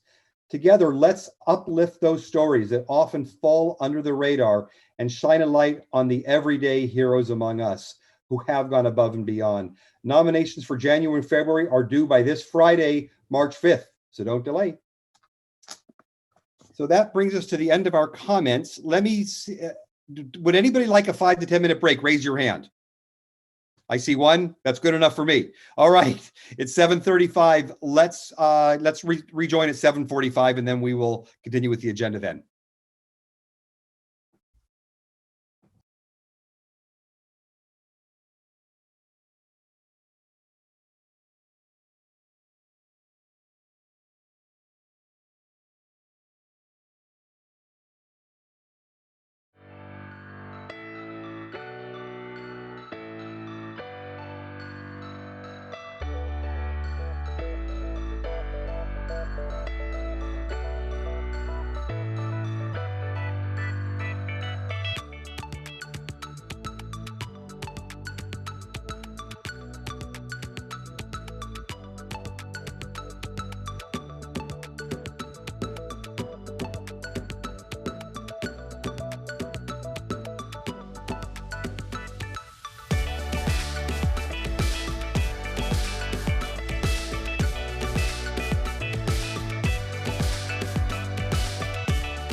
right, welcome back.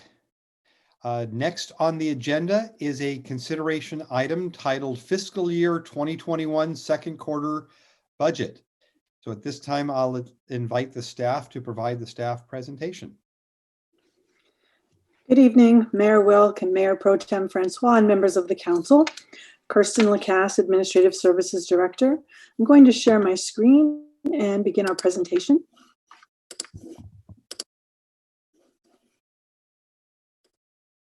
So tonight I'm going to walk you through our fiscal year 2021 second quarter revenue and expenditure update. So first, I want to talk about what has changed since the budget was adopted and how that's impacting our economic outlook. And then I will talk about the fiscal year 2021 general fund, parking fund, and Boundary Oak Golf Course Fund second quarter results. And then we will touch on the next steps. So one thing that we know for sure that has remained consistent throughout the pandemic is the uncertainty. So when we adopted the budget back in July for fiscal year 21, we assumed that schools would reopen in person in the fall. No additional state or federal support would be provided. There would be no major COVID-19 medical breakthrough, and we would have a prolonged economic recovery from the fiscal year 20 recession. So when we came to you with our first quarter update, not all of these assumptions held. And so the school districts were then discussing possibly returning to in-person learning in January of 2021.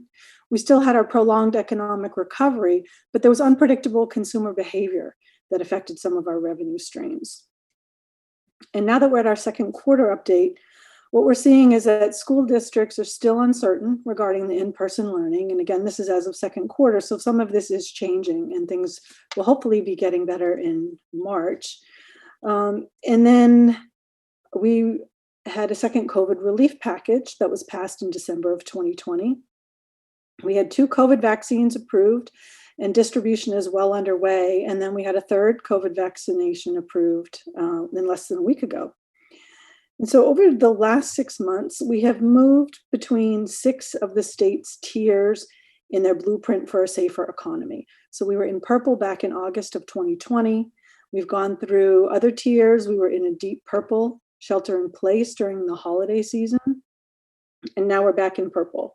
And so this stop and start pace of the economic recovery has added to the already uncertain recovery. So first I want to talk about the general fund, and the headlines here are that we're doing better than we anticipated when we adopted our fiscal year 21 budget. And that's as a result of sales tax revenue projections are increasing, and we have some projected expenditure savings as well. And as a result of the results, we anticipate using less reserves than were authorized in our fiscal year 21 budget. So at the summary level, you'll see in the first column, our fiscal year 21 budget was 77 million in revenue and expenditures of 79.3 million. And then we had the authorized use of reserves of 2.3 million to close that budget gap. So when we looked at our Q2 projections, what we're seeing is an increase in our revenues to 78.2 million. So that's 1.2 million higher than we budgeted. And on the expenditure side, we're looking at projections of about 78.5 million. And that results in a savings of approximately 800,000. So based on that, we're anticipating to need only about 300,000 at year end from our authorized reserves. So we look at our revenues in 2 buckets. We look at our general revenues and our department revenues. So overall, the general revenues are projected to come in about 2.7 million higher than budgeted. And it's a result of the property tax, which is increasing by just over 400,000 based on an updated assessed value from the county. Additionally, our sales tax is projected to come in at 2.78 higher than our budget. And that's a result of an increase in online sales. So if you look at the fourth quarter of fiscal year 20, which was from April through June, and compare that to the first quarter of this current fiscal year, you will see a 37% increase in online sales. And additionally, the transportation and construction sectors are maintaining they're doing well, relatively speaking. And so overall, the general revenue is projected to come in at about 2.7 million higher.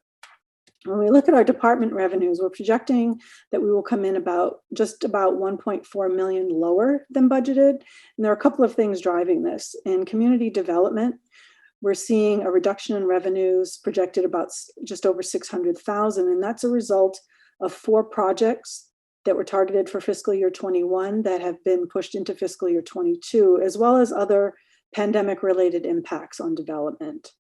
In arts and recreation, we're projecting about a $910,000 revenue loss. And this is a combination of the delayed reopening of Lesher and Center Rep, as well as the use of the Tice Valley Gym for the vaccine clinic in place of other programming that generates revenues.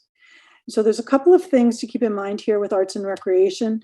There will be corresponding expenditure savings related to the delayed reopenings, as well as potential reimbursement from FEMA for the lost revenue from the vaccine clinic. However, that would not be received in the current fiscal year. And so overall, in the general fund, our total revenues are projected at about 1.25 million higher than our budget. So when we're looking at our expenditure projections, we're taking a conservative approach, in part due to the continued uncertainty that I talked about a little bit earlier. So the 800,000 roughly savings you see in the salary and benefits category, that's based on vacancy savings for months July through December. So we've already achieved these savings. These are not projected savings. So again, we're being conservative. And so overall, we're looking at expenditure savings at year end of about 800,000. And there may be more savings on the expenditure side by year end, but we'll have better, more refined projections for you at Q3 once we have more data. So next I want to talk about the parking fund. The parking fund has significant revenue loss and compared to the adopted budget. And while there may be a need to use reserves, it's unlikely that the general fund will need to provide any support. And I'll talk about that in a little bit more detail. So as of the second quarter, the parking fund has received only 18% of the revenues at 50% of the year. So based on this, we're projecting approximately 3.36 million at year end, which falls short of our budget by over $4 million. And this is due in part to not collecting revenue from more than 2/3 of our on-street parking meters. So the expenditures at the second quarter are at 39% of budget, and that's basically due to vacancies, as well as limiting spending to essential transactions, and then also a lower transaction volume related to the parking meters. So as a result, we're projecting just over 600,000 in savings at year end on the expenditure side. So these savings will help offset the revenue loss, but our projected deficit is 3.2 million. And staff will continue with these cost saving measures by not filling vacancies and still limiting non-essential expenditures. So next I want to cover some of the potential solutions that could be used to mitigate this projected $3.2 million deficit in the parking fund. So as you recall, we received about $875,000 from the CARES Act funding in the current fiscal year to offset costs associated with public safety response to COVID. So these funds can be used to defray the public safety costs in the parking fund. Additionally, over time, the parking fund has accumulated available fund balance of approximately 2.5 million, which could also be used to help mitigate the deficit at year end.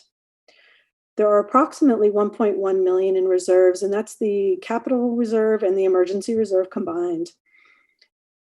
So that is also something that we would have available. The use of the CARES Act funding and the available fund balance should result in the parking fund closing the year without needing support from the general fund, but again, we may have to dip into those reserves. So next I will touch briefly on the Boundary Out Golf Course Fund. So this fund, since the golf course reopened in May of 2020, they've seen record demand for golf. So our revenues are up slightly, and we are projecting that we will stay within budget for both revenues and expenditures at year end. So the revenue budget at Boundary Oak is just over 4 million. And as of Q2, receipts are trending slightly higher at 57% of the budget, and expenditures are roughly 47% at Q2. So we're projecting overall that the fund will be within budget at year end.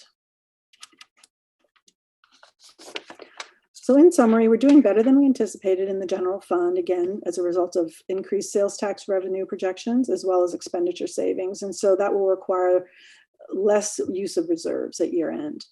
Parking fund, we have significant revenue loss, but we do have some solutions we've identified that will help mitigate the deficit, and general fund support will likely not be needed. Boundary Oak Golf Course is doing well with their record demand, and we're projecting to end the year at budget. So for our next steps, we're going to continue monitoring the budget, and keeping in mind the ongoing uncertainty, we'll keep a conservative approach. And we'll be back to you in May of 2021 with the third quarter update as we have more data available. So what we're asking of you this evening is to accept the report as recommended by the Finance Committee, and we're not planning on making any budget adjustments at this time. So with that, I'm happy to take any questions you may have. Thank you. Thank you, Kirsten. All right, terrific. Well, let's start with any council questions. Raise your hand if you have questions here. Councilmember Silva. Thank you very much, Kirsten, and to Katie, your budget manager, and all of your staff for the number of times you've had to recalculate how many angels can dance on the head of a pin, I think.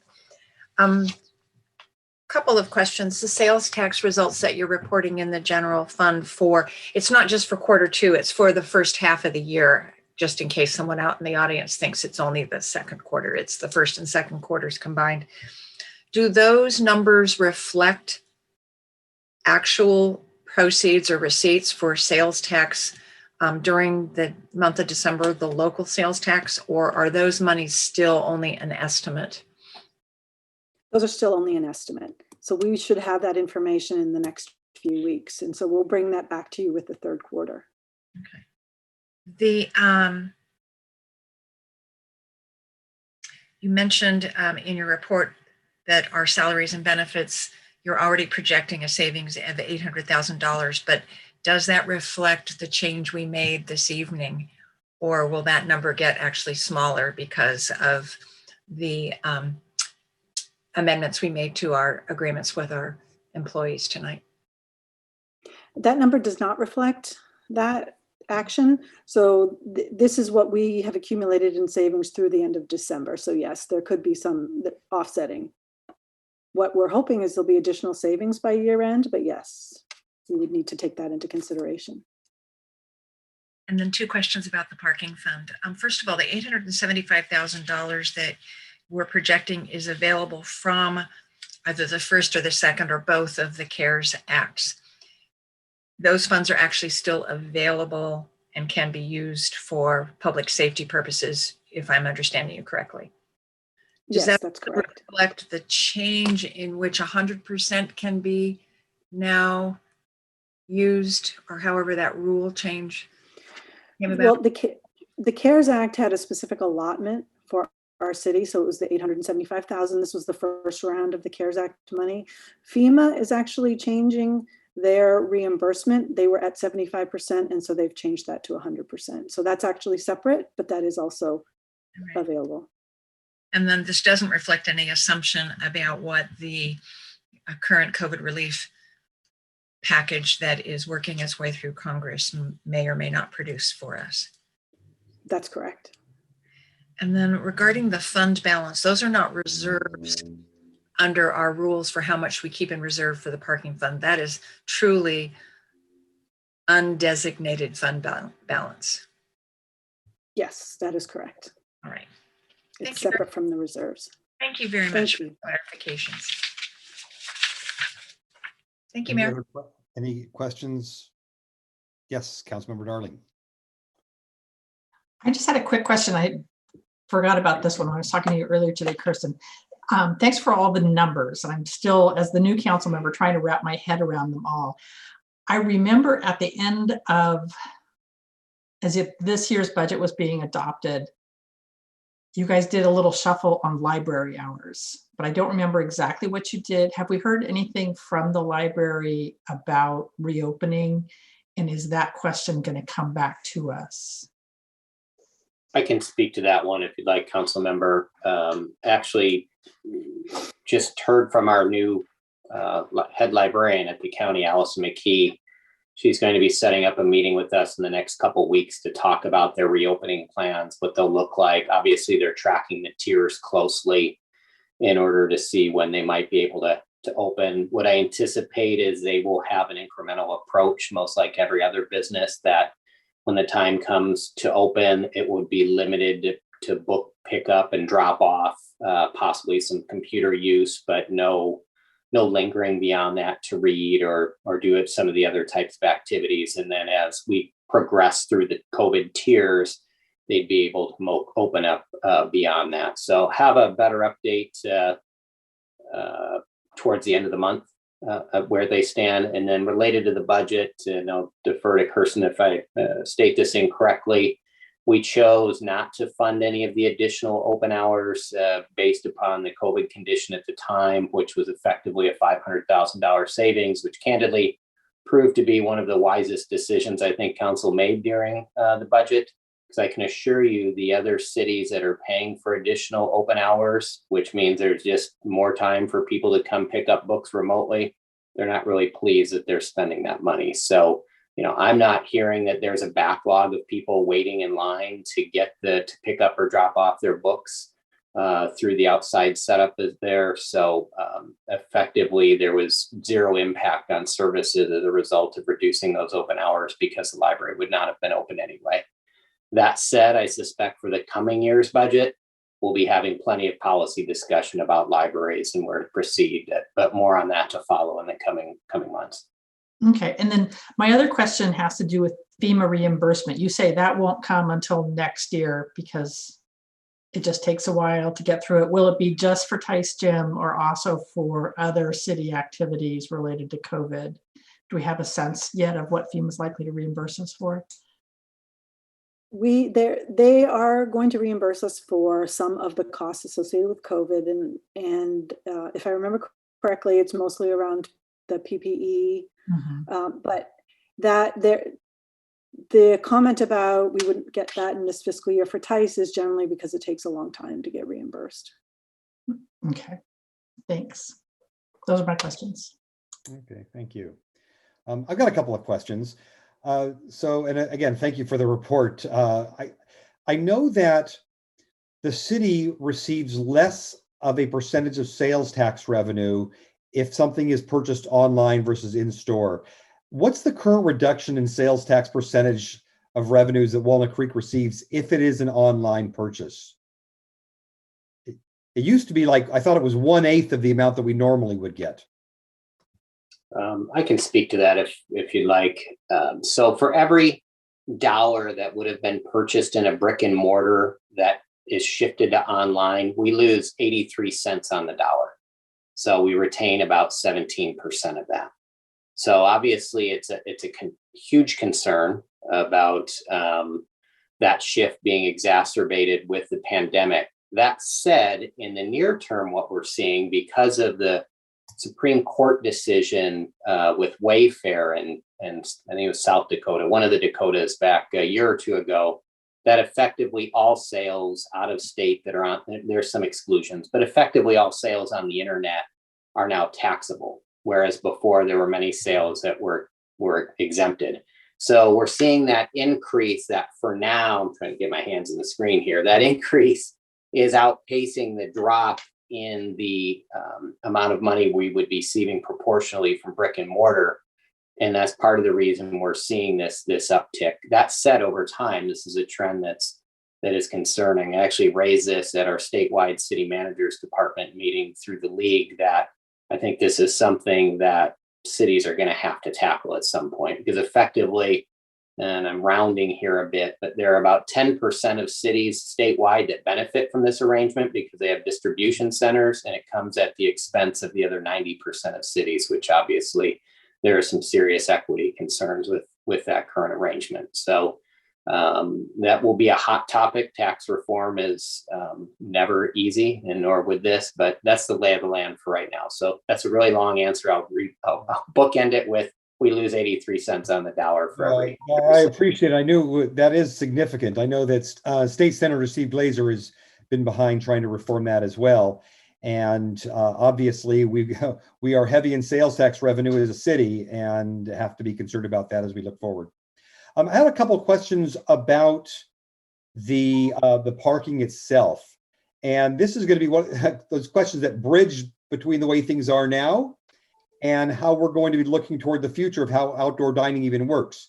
But do we know offhand what the total number of spaces that are currently taken up by outdoor dining? So I would ask that Susie, if you could bring Carla in so she could help with these questions. My understanding though right now is that it's 125, but I will defer to Carla since she's our expert. That number is stuck in my head too, but I wanted to be sure.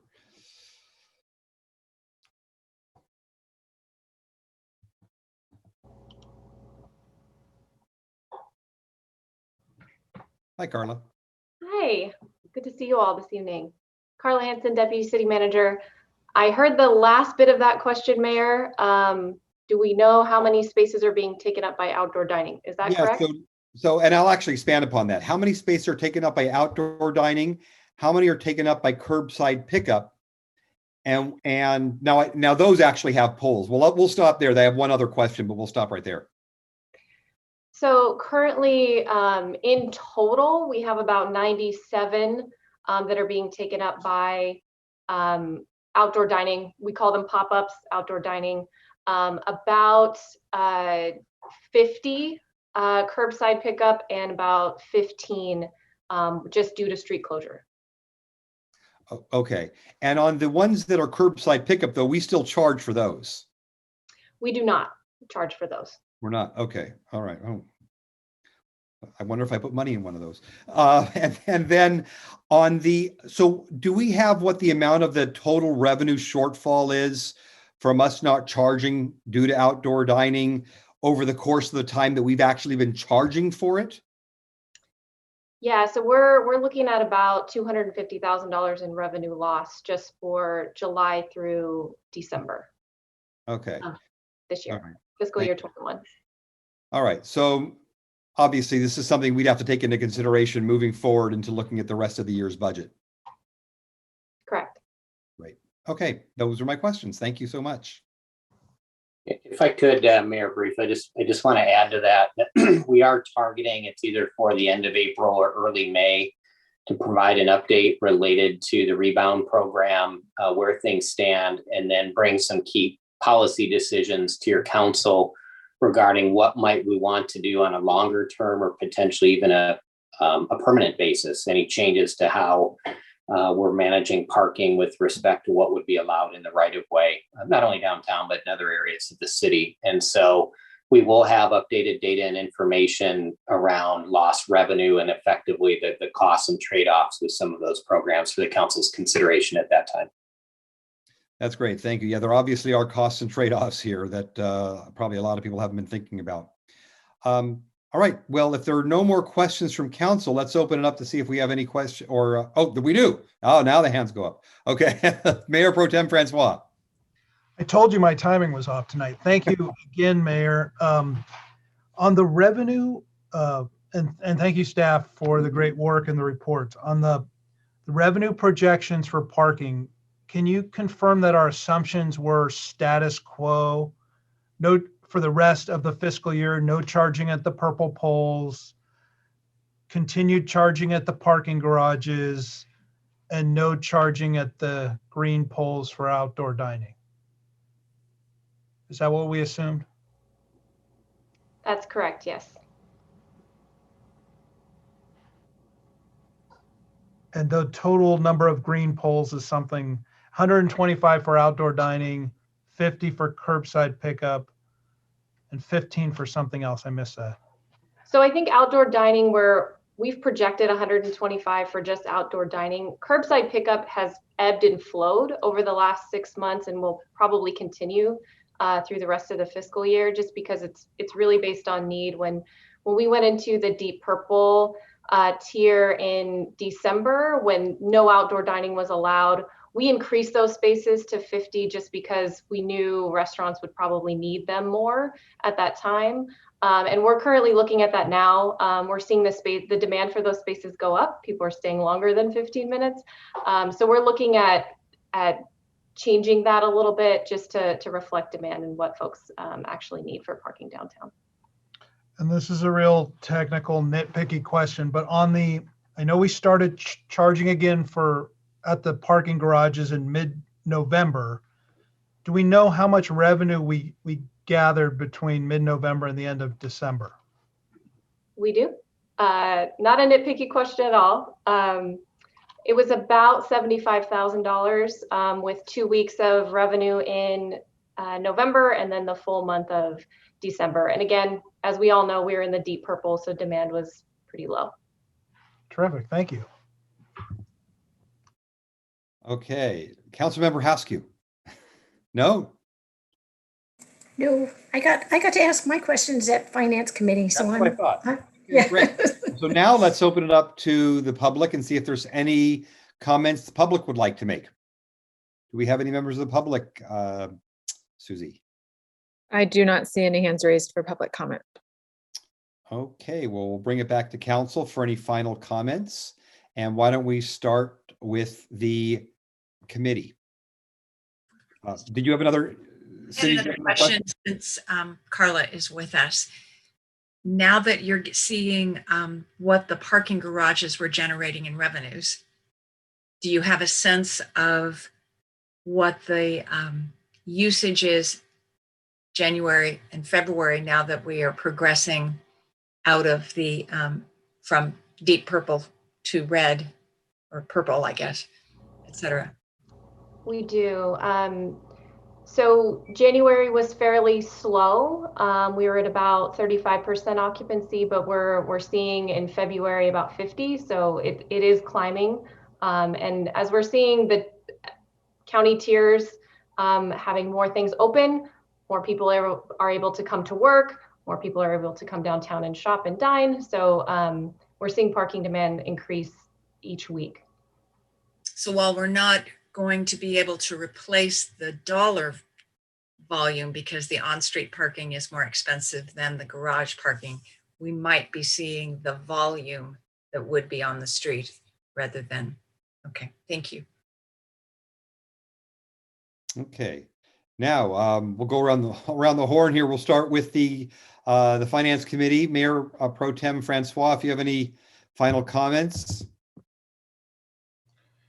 I just want to thank again our staff, our city manager, our budget director, our finance director. I'm very proud of all the hard, and there were hard decisions that we had to make over the last 9 months, 12 months in both budget cycles, but I think they're putting us in good stead. And in addition to that, all the prudent fiscal management that's gone on in this city for decades is, I think, a real testament that we seem to be weathering this storm relatively well, knock on wood, and that I'm concerned about the parking fund, as I think we all are, and I'd like to keep a close eye on that and make sure that we're taking prudent actions in regard to that as well. And I think some of the budget reductions that we made last year that are permanent in nature, I think one of my colleagues asked the question, kind of what is having the greatest impact on the budget picture, and that was one of them. So I appreciate that. I appreciate the hard decisions we and all the staff had to make on that, and we'll continue on and do the hard work here. Thank you. Councilmember Haskew. Yeah, I duplicate and exclamation point what the Mayor Pro Tem said, that the city staff has really, really held us together. I've think we've all learned to have a great deal of faith in their judgment and their understanding of the fiscal outcomes of what choices are, which help us make better choices. So, they aren't just crunching numbers, they're thinking about what's going on, and that's invaluable. I really appreciate the fact that we are in a place where we're getting good news. You just kind of have to think, even though we had an unexpected going back to Deep Purple, we're still kind of in the good news such situation. And yet again, thank the staff for making concessions when we asked them to make concessions, and thank them. And I hope they understand that we appreciated them so much. We made the adjustments as a result of that. So ultimately, I think I'm going to recommend that we accept, as one of the two representatives on the finance, that we accept the report as presented. And I'm finished. Councilmember Darling. As my fellow council members have said, thank you to the staff for the work that you guys have done in pulling this all together and making cuts at a fairly deep level, because it's always easier to say, oh, we're doing a little better than we thought we were, than to have to go back in and cut more. So I really appreciate that. And I appreciate the four of you that were on council for passing this budget while I was just watching from the participants, so that we could get to this point that we're fiscally sound, we're moving forward, and I support this. And I'm glad that we're in a reasonably healthy position, because there's a lot of work that's going to be coming as we're coming out of COVID to help our city as a whole. And I look forward to that. Thank you. Councilmember Silva. Thank you, Mayor. I would again thank staff for all of the work on this and the work you've been doing across all the departments. It's not just the finance department. It takes every department to figure out where to cut and where to scrimp and save in order to have, stay afloat during just horrific times such as we are having. I would concur with the other Cindy that if there is light at the end of our tunnel, it may be that we're going to need to dig a little deeper to help the community at large through this economic recovery and the health recovery that across the community. We have people out of work, and it's going to, that food insecurity and all of that is going to continue for a while. So we are in a better position to be able to help them. So thank you. And again, thank you to staff. It was just about a year ago today or tomorrow that Councilmember Silva and I were on the Finance Committee, and we were being told that we have a $3 million surplus so far, and did we want to allocate it anywhere? And we said, this thing, COVID going around, maybe just hang on to it and see how things go. And of course, we went off the cataclysmic cliff just a couple weeks after that. And as we were biting our fingernails, the quick wondering, how in the world are we going to be able to make a budget? How are we going to make these cuts? And as we know, went from a $3 million surplus to a $13 million deficit, looking at just catastrophic cuts for the next fiscal year as well.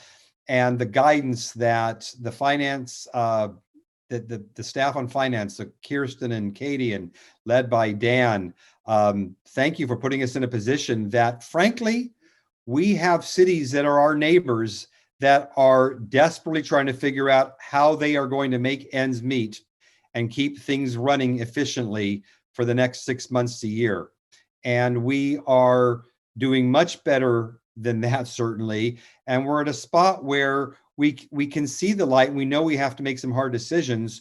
But as we saw going into the final months of last year, I'm talking about the calendar year, there was a lot of pressure on council to make cuts in certain departments, whether it was arts or police or public works, all for coming from all directions.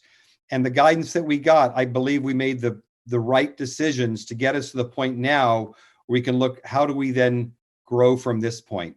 So again, thank you for that. And thank you to Luella and Matt for being on the Finance Committee now and going from here. So with that, I believe we need a motion. Luella, you were making that motion.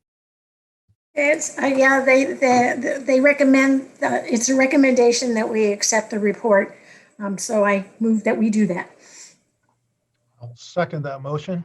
All right. And Madam City Clerk, would you please read the roll? Councilmember Haskew, Aye. Mayor Pro Tem Francois, Aye. Councilmember Darling, Aye. Councilmember Silva, Aye. and Mayor Wilk. Aye. Motion carries unanimously. All right. All right. So for our final item, we have the 10-year financial forecast update. And we'll ask staff to provide the presentation on that.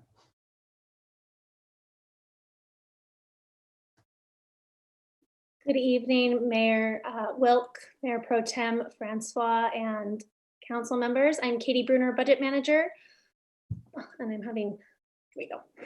And I will be presenting an update to the 10-year financial forecast this evening. So in 2019, just for some background, staff introduced a new forecasting model, which increased the sophistication, a level of sophistication from our previous forecasting tools. We've taken this model and have updated it with actual financial results from fiscal year 19, fiscal year 20, our fiscal year 21 adopted budget, and then also the information presented just previously from the fiscal year 21 second quarter update. So this evening, we're asking that council accept the report updating the 10-year financial forecast as recommended by the Finance Committee. A slight change from previous years, we are not asking council to adopt a specific forecast scenario this evening. Before I dive into the forecast, I do want to touch just briefly on the current status of the pension trust and previous council policies regarding the use of the trust. So the pension trust was established in February 2018. And then in May 2019, City Council was presented with options for use of the trust, and the following direction was provided. The use of the trust should be delayed until fiscal year 2023, with the goal of the trust balance to attain around $25 million before use, if possible. The default use of the trust, kind of when we look at using the trust, would be to offset any 2/3 of a projected shortfall, but that assumption of how we use the trust would be revisited every budget cycle. And then just for a point of reference, at the end of February, so just a few weeks ago, the current balance in our pension trust is about $25.5 million. So the forecast that I'm about to present is for the city's general fund, and all scenarios presented this evening will include the following assumptions. We assume a 7-year moderate recession cycle, which is defined as an 18-month decline, followed by a 3-year recovery period. The current recession began in fiscal year 2020, as we've all lived through these exciting times. And so the next recession is modeled to begin in fiscal year 27. On average, in general, there's a 2.7% cost inflator applied, and this is based on the 10-year average Bay Area Consumer Price Index. All scenario charts are our net operating results after required contributions to reserves. And in years where there is a projected deficit shown, there are no budget balancing actions applied. And this includes the use of reserves or the pension trust. And then last, staff are in the process of developing our fiscal year 22 and 23 budget. The city is statutorily required to adopt a balanced budget. And we know the budget will differ from the forecast just as we get into the nuance of our detailed revenue projections and our projected operating needs. So next, I'll go a little deeper into our specific revenue assumptions and general trends. So our property tax, our assessed value, will grow at 1% in fiscal year 22. And this is based on current information from the Board of Equalization. But then we will continue a 2% inflator on assessed value in fiscal year 23 and beyond. For sales tax, we have two scenarios presented based on forecasts from the city's sales tax consultant. These forecasts are based on results from July through September 2020. And we have the most likely sales tax forecast and the conservative sales tax forecast that will be presented.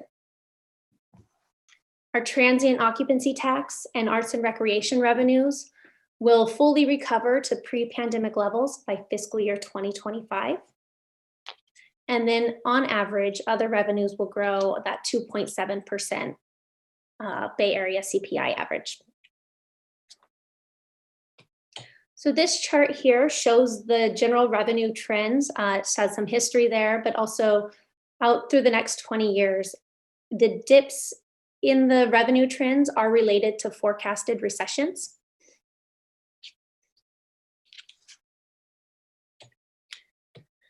And so the model also includes the forecast includes the following assumptions regarding our expenditures.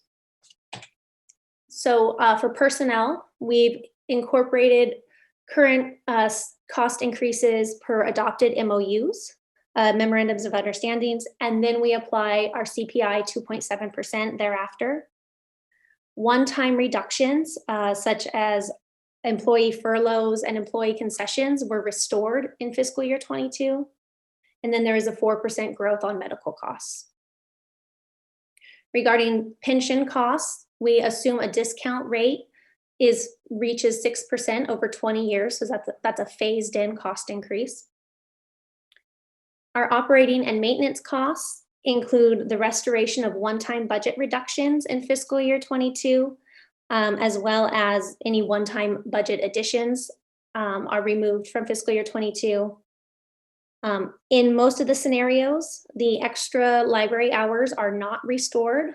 And as the city manager mentioned earlier this evening, that will be a policy discussion as part of this upcoming budget development cycle. And then again, on average, a 2.7% growth on operating and maintenance expenses. And our capital contributions are set at 2% of our forecasted general fund revenues per current policy. And so this shows our expenditure trends over time. And rising pension costs are a significant factor of the increasing costs. So based on the assumptions I just described, we have quite a few scenarios this evening to go into. So the scenarios on this slide show the most likely sales tax assumption with the addition of one full-time equivalent employee annually in scenario 1A, and holding staffing levels constant, flat, as they currently exist in scenario 1B. These scenarios show a deficit in fiscal year 22 due to continued impacts from the pandemic, but forecast surpluses in fiscal year 23 until the next modeled recession. And I'd like to point out that the ongoing cuts made to balance fiscal year 21, which included eliminating about 10 full-time equivalent positions, and about half of which were ongoing, are a significant factor to the improved outlook of this forecast. That being said, the combination of lower revenues due to the modeled recession and increased pension costs do lead to projected deficits in the out years.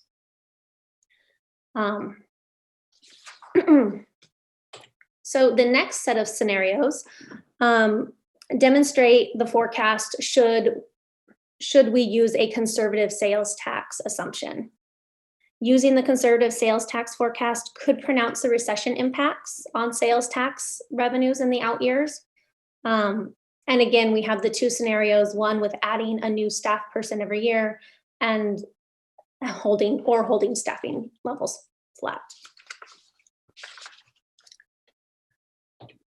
This next scenario is if we were to look at, for an example, restoring the library hours. So this builds upon scenario 1A, which is the most likely sales tax assumption and assumes a staff person is added FTE annually. So that is the extra library hours that were reduced in fiscal year 21 is about $560,000 a year. And so this scenario demonstrates the impact of ongoing costs in the forecast, which reduce forecasted surpluses and increase forecasted deficits. And then lastly, this is a hybrid scenario, which is if we were to just add half, instead of either one FTE or no FTE, if we were to add a half FTE annually. So I have two scenarios on this slide. Scenario 3A is just using the most likely sales tax assumption, and if we add that half of a staff annually. And then 3B is the half FTE annually, and if the funding for the extra library hours was fully restored. Again, the overall trend is the same. Is in line with the previous scenarios, and the addition of ongoing costs has a continued effect in the out years of the model. So the key points this evening is that the updated forecast shows a much improved outlook compared to what was adopted in 2019, in part to the $9.1 million in budget cuts that we made to balance fiscal year 21. Based on the most recent data available, we feel that somewhere between scenario 1A and 1B with the most likely sales tax forecast is the most likely scenario. And that also allows for the strategic addition of staff in order to meet service demands. Despite the more positive outlook, we are facing rising pension costs and future recession impacts, which do project deficits in the out years. And then last, the forecast is not a budget. Our operating deficits and surpluses will differ from when we bring budgets to council for adoption and their policy discussions. While the forecast identifies the long-term, the trends, and it's a powerful tool, there are a lot of assumptions driving this forecast. The budget process is where we get into the nitty-gritty of what we think the next 2 years are going to look like, what our spending plan is, what our operational needs, and what our revenues are going to look like. So balancing strategies in future years will be brought forward for council direction, including the use of the pension trust. But overall, the forecast demonstrates the trends we anticipate to see over the next 5 to 10 years. So again, tonight we are asking council to accept the report updating the financial forecast as recommended by the Finance Committee. And with that, I am available for questions. Thank you, Katie. All right, let's see if we've got any questions on the council. I see you, Cindy. I just want to see if somebody else wants to go first for once. I agree with you.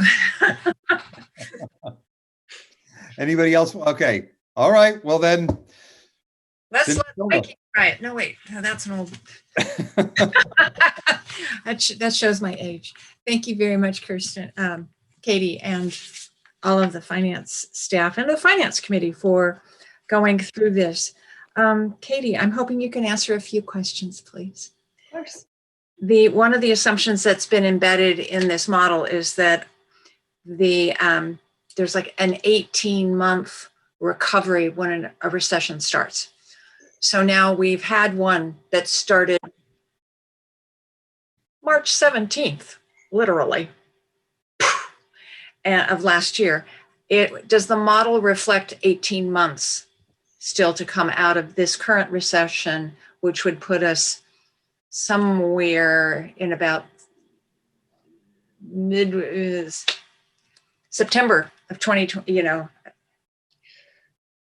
So the model takes into account the current impacts of the current recession, and we have tweaked some of those assumptions based on kind of where we think the trends are going. I'll take, for example, Arts and Rec department revenues.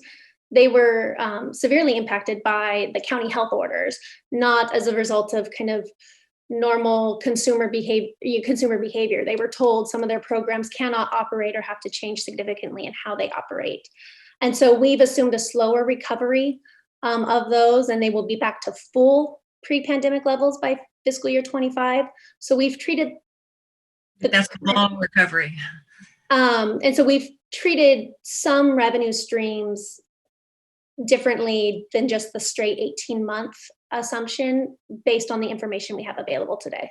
Okay, so the answer, if I can summarize, would be not only are we not ignoring it, we're taking it more seriously and assuming it's going to last longer in some cases. Yes.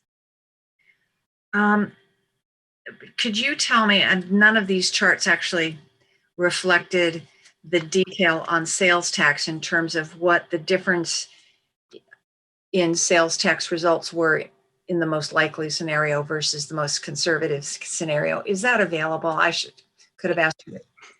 It's about in the recent years, excuse me, it's around $500,000. But then that, because of the growth rates, it grows in the out years. In terms of salary and benefit expenditures, I see that there is a number related to the benefits costs. May I assume that there is also some kind of growth factor on salary costs? You don't need to tell me what it is, but there is some. It's not assuming that it's flat. Okay. And what are we assuming? It says over 20 years, we assume that the pension discount rate will go from, 7.15 right now, and it will eventually get to 6 over 20 years. Is that going down every year, the discount rate? It's a phased in approach, yes, every year, incrementally. So we're taking that 1.15 percentage points and we've divvied up across 20 years and slowly whittling it away. Okay.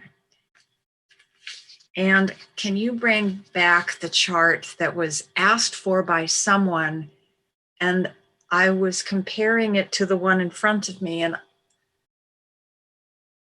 it's the new chart, the 3A versus 3B. Yes. Excuse my, here we go. So I interpreted the question, because we saw what the questions were, but the answer said, oh, we'll bring that tonight. I interpreted the question to mean that to tell us what the impact of only adding 1 FTE per year would be versus 1/2. And this looks like the assumption.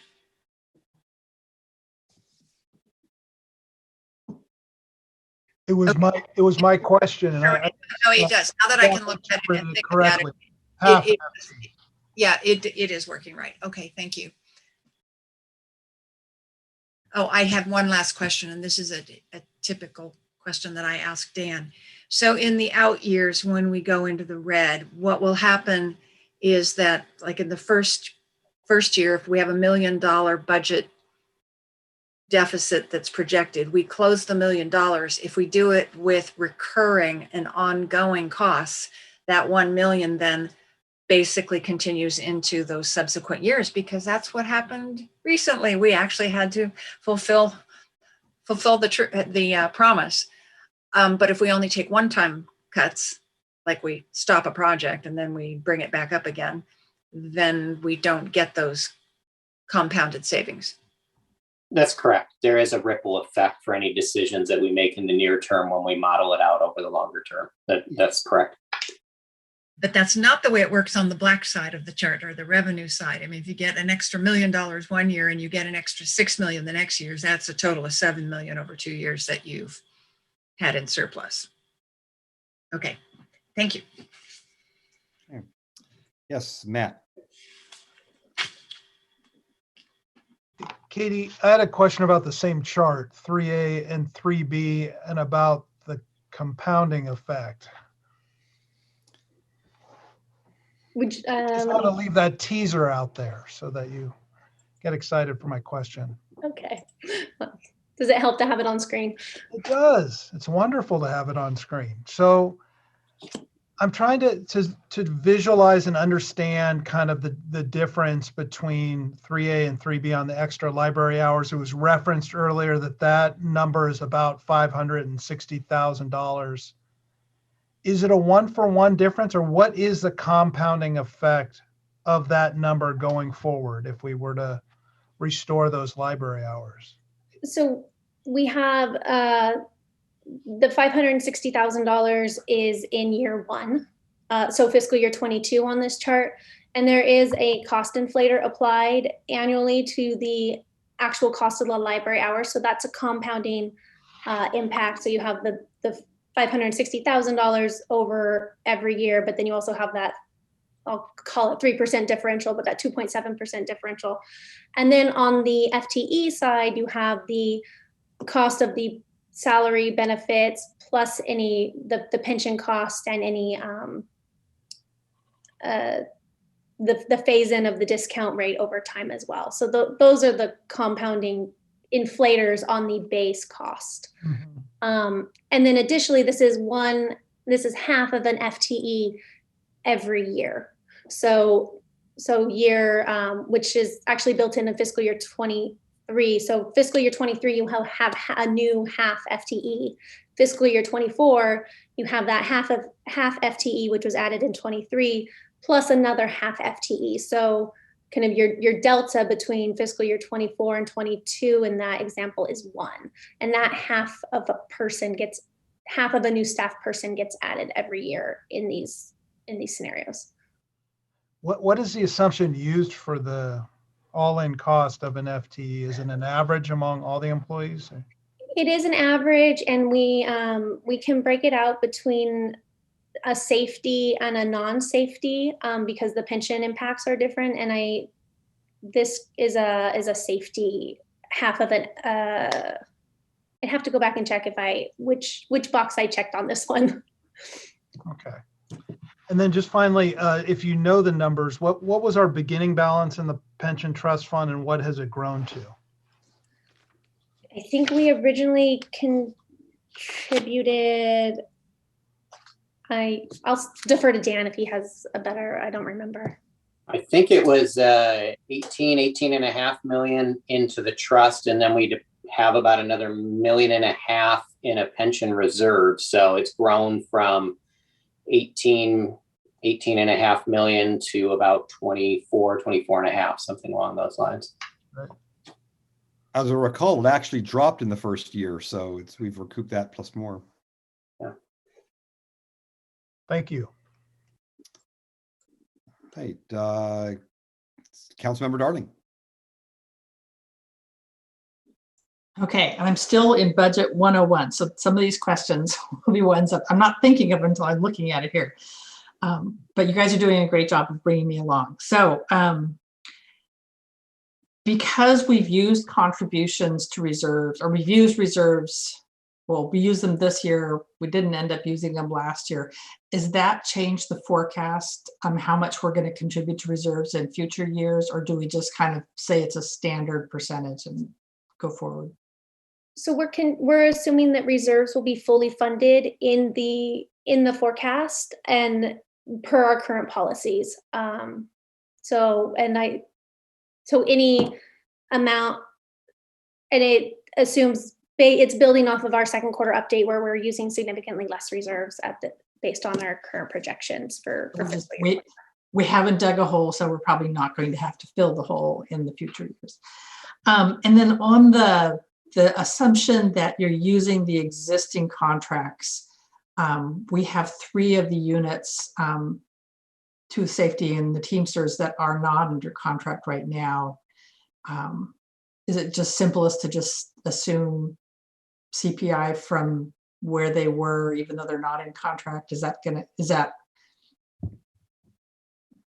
create a risk to the projections, or is it more like decimal dust?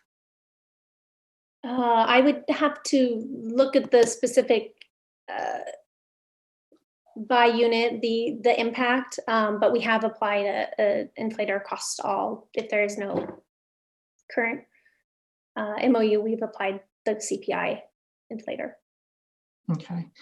And then you said the cuts that were one-time cuts come back in next year in the forecast.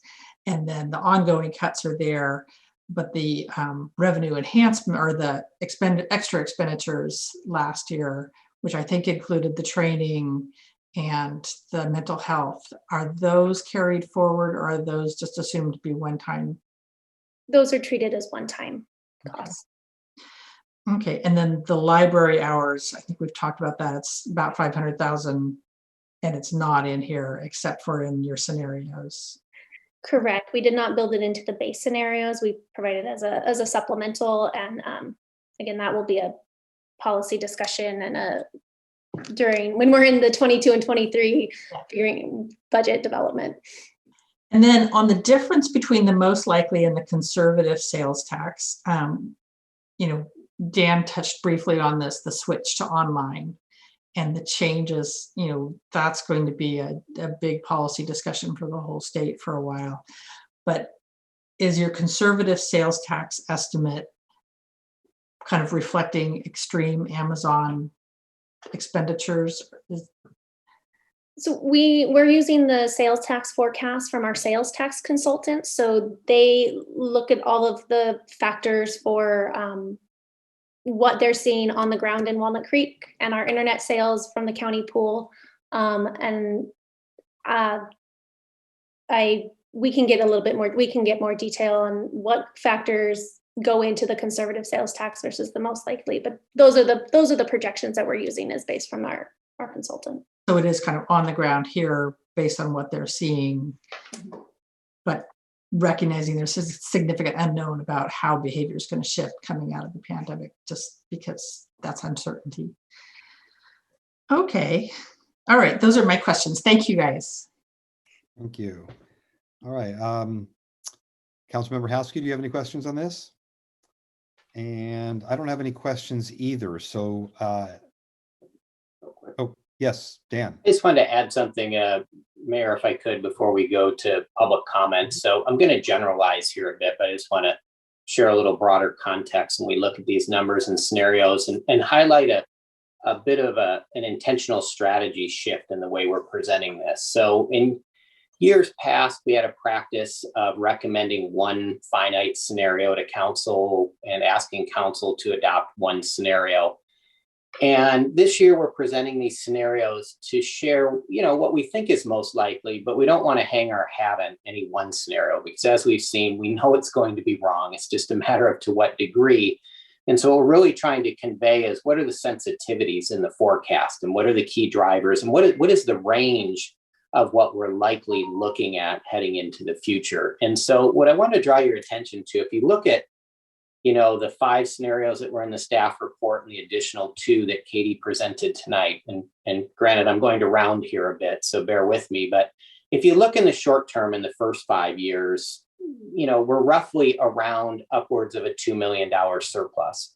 And if you look in the out years, we're at about a $4 million deficit. So really what we're looking at in an $80 million general fund is a range of a 2.5% surplus to a 4% deficit, which in the bigger picture is a pretty small range, which means we're in the realm of break even depending upon what the scenarios are and what decisions we make. And so that's really, the broader information we're trying to convey in terms of how does this likely play out, and then to really identify those key drivers. So I can assure you that there are many cities that would be very envious of this forecast. And while we're trying to be realistic, where we have the discretion to be a little more cautious versus a little more optimistic, we are a little more cautious in many regards, not knowing, what could happen as we all learned this past year. So anyway, I just wanted to share that general context before we go to public comment and wrap this up. Great. Yes, Cindy. Could I ask the city manager a question, or it might take 2 questions? So you made your comments, thank you, made me look carefully again. What this doesn't reflect is that the pension cost escalations are actually projected to continue through 2034, which is at least 3, if not 4 years beyond where these numbers currently go. And it's that long before we see it slowly ramp down, correct?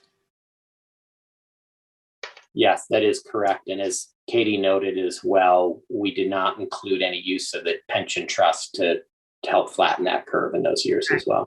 And then the other thing is basically this also shows that we can't rebuild everything we own with the surplus funds that we will have over the next few years if we're careful. It's just not a big enough nut. Yes, I would agree. If we're going to look to tackle any major infrastructure needs, we will have to have a discussion about funding.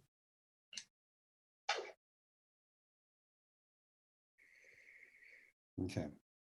All right, well, let's see if we have anybody from the public that would like to make any comments. Mayor, I don't see any hands raised for public comment. Oh, we have Carol Weed. Okay.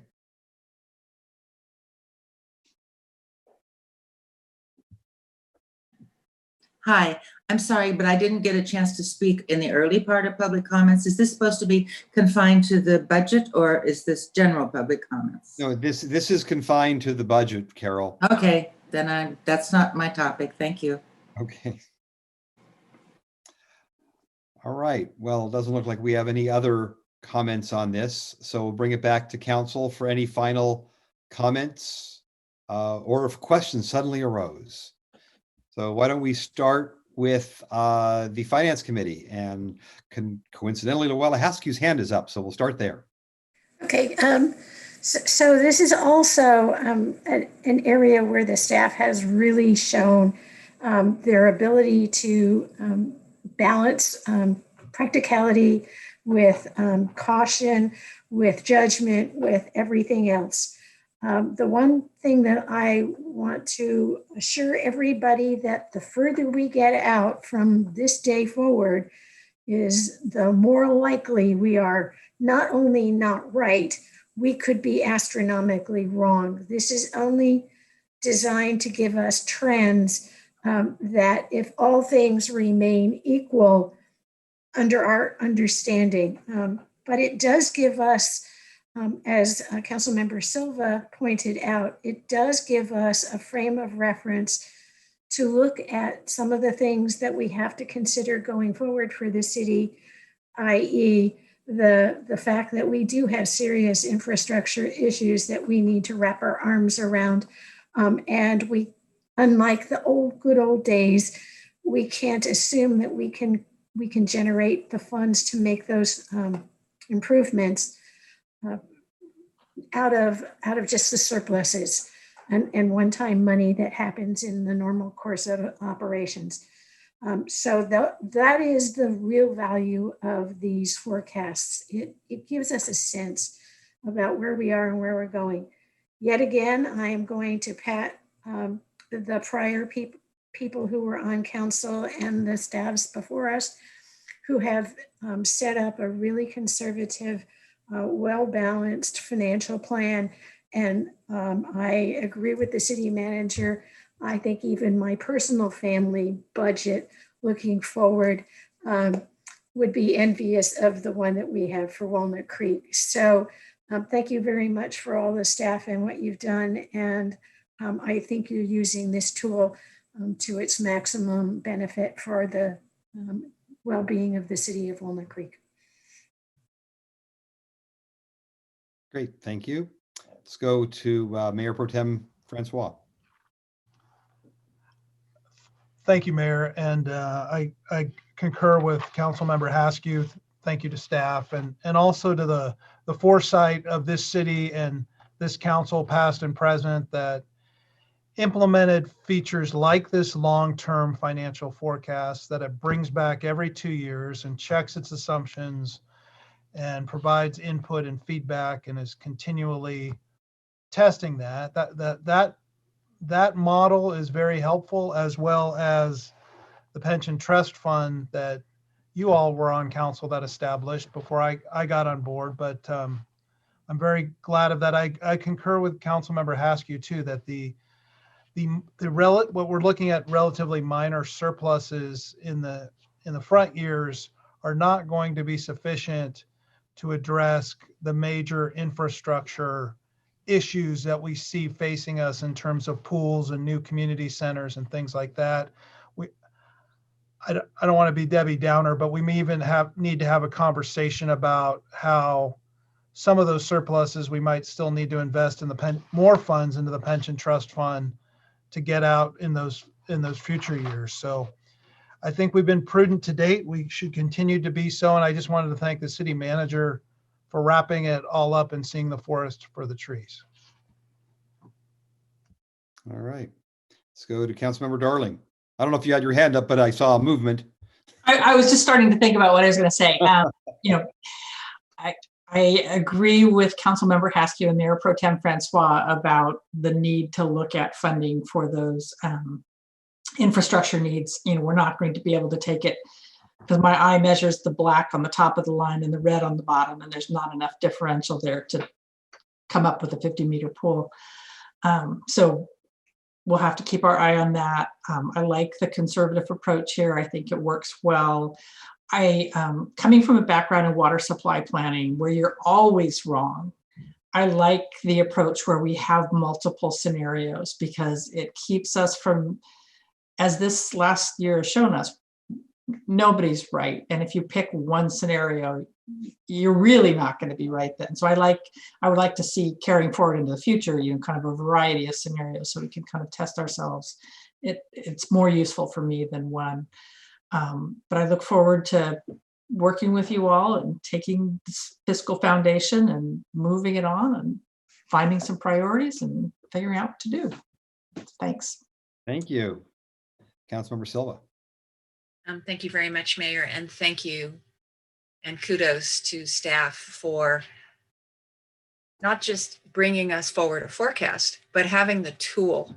I mean, it was almost 3 years worth of work to build that tool so that when somebody asked a question this afternoon, hey, what if, somebody could plug and play those assumptions and actually be able to answer that question very quickly. And that is very helpful, both when you're looking at it in this way, as well as, oh my God, we went off a cliff. Now what? You can start playing with those assumptions pretty quickly to see what's about to happen.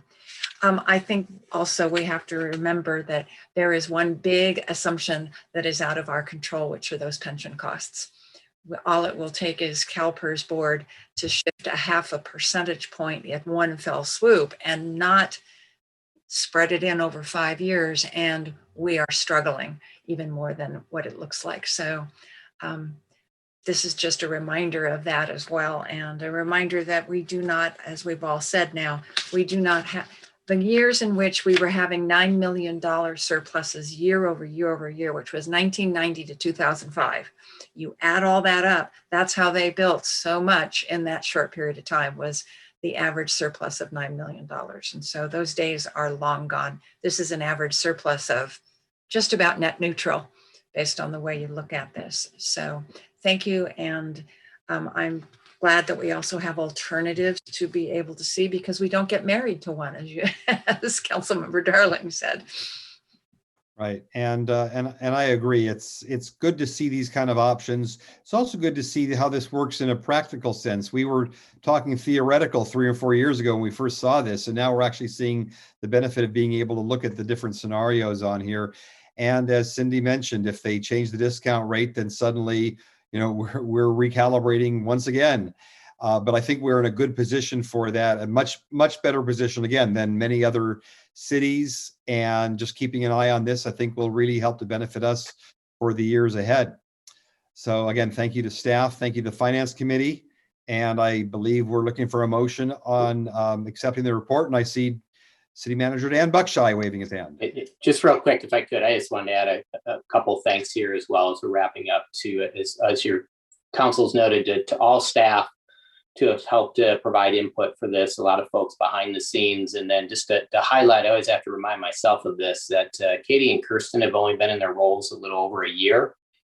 So clearly they have learned a lot in a year and have learned it all remotely. So extra thanks to them for bringing this forward. And then I just want to, point out to give your council some much deserved credit that it was your suggestion a few years ago that we pursue an updated financial forecasting model that we obviously did. So that was, a lot of foresight on your part to bring this more powerful tool forward. And then obviously your council had to make a lot of difficult and unpopular decisions this past year. And clearly it's paid off. And as we've seen, there are other cities that have been unwilling to make those types of decisions, and they're in a tough spot. And while, we're not where we want to be right now, we're in a much better position than we would be otherwise because of the decisions that your council made this past year. And I think as you're all aware, at least from my perspective, decisions around budgeting and how we manage our budget are one of the most important things we do, because it really either stalls or enables what we can do and provide as a city to the community. And so the sound budget management by your council is much appreciated, and appreciate all the feedback that you've provided to staff as well. So thank you. Great. Well, thank you. Well, it's 9:01 according to my clock, and we are going to adjourn this city council meeting until our next regularly scheduled city council meeting. Mr. Mayor, I'll move to accept the. Oh, you're right. Wow. You see, Dan, you threw me off. It's moved to accept the report providing an update to the 10-year financial forecast. Second. All right. Susie, let's take the roll call before I Mayor, forget again. yeah. Mayor Pro Tem Francois, Aye. Councilmember Haskew, Aye. Councilmember Darling, Aye. Councilmember Silva, and Mayor Wilk. Aye. Motion carries unanimously. All right. Now I will adjourn the meeting to our next regularly scheduled city council meeting on March 16th, 2 weeks from tonight. Have a good week. Bye.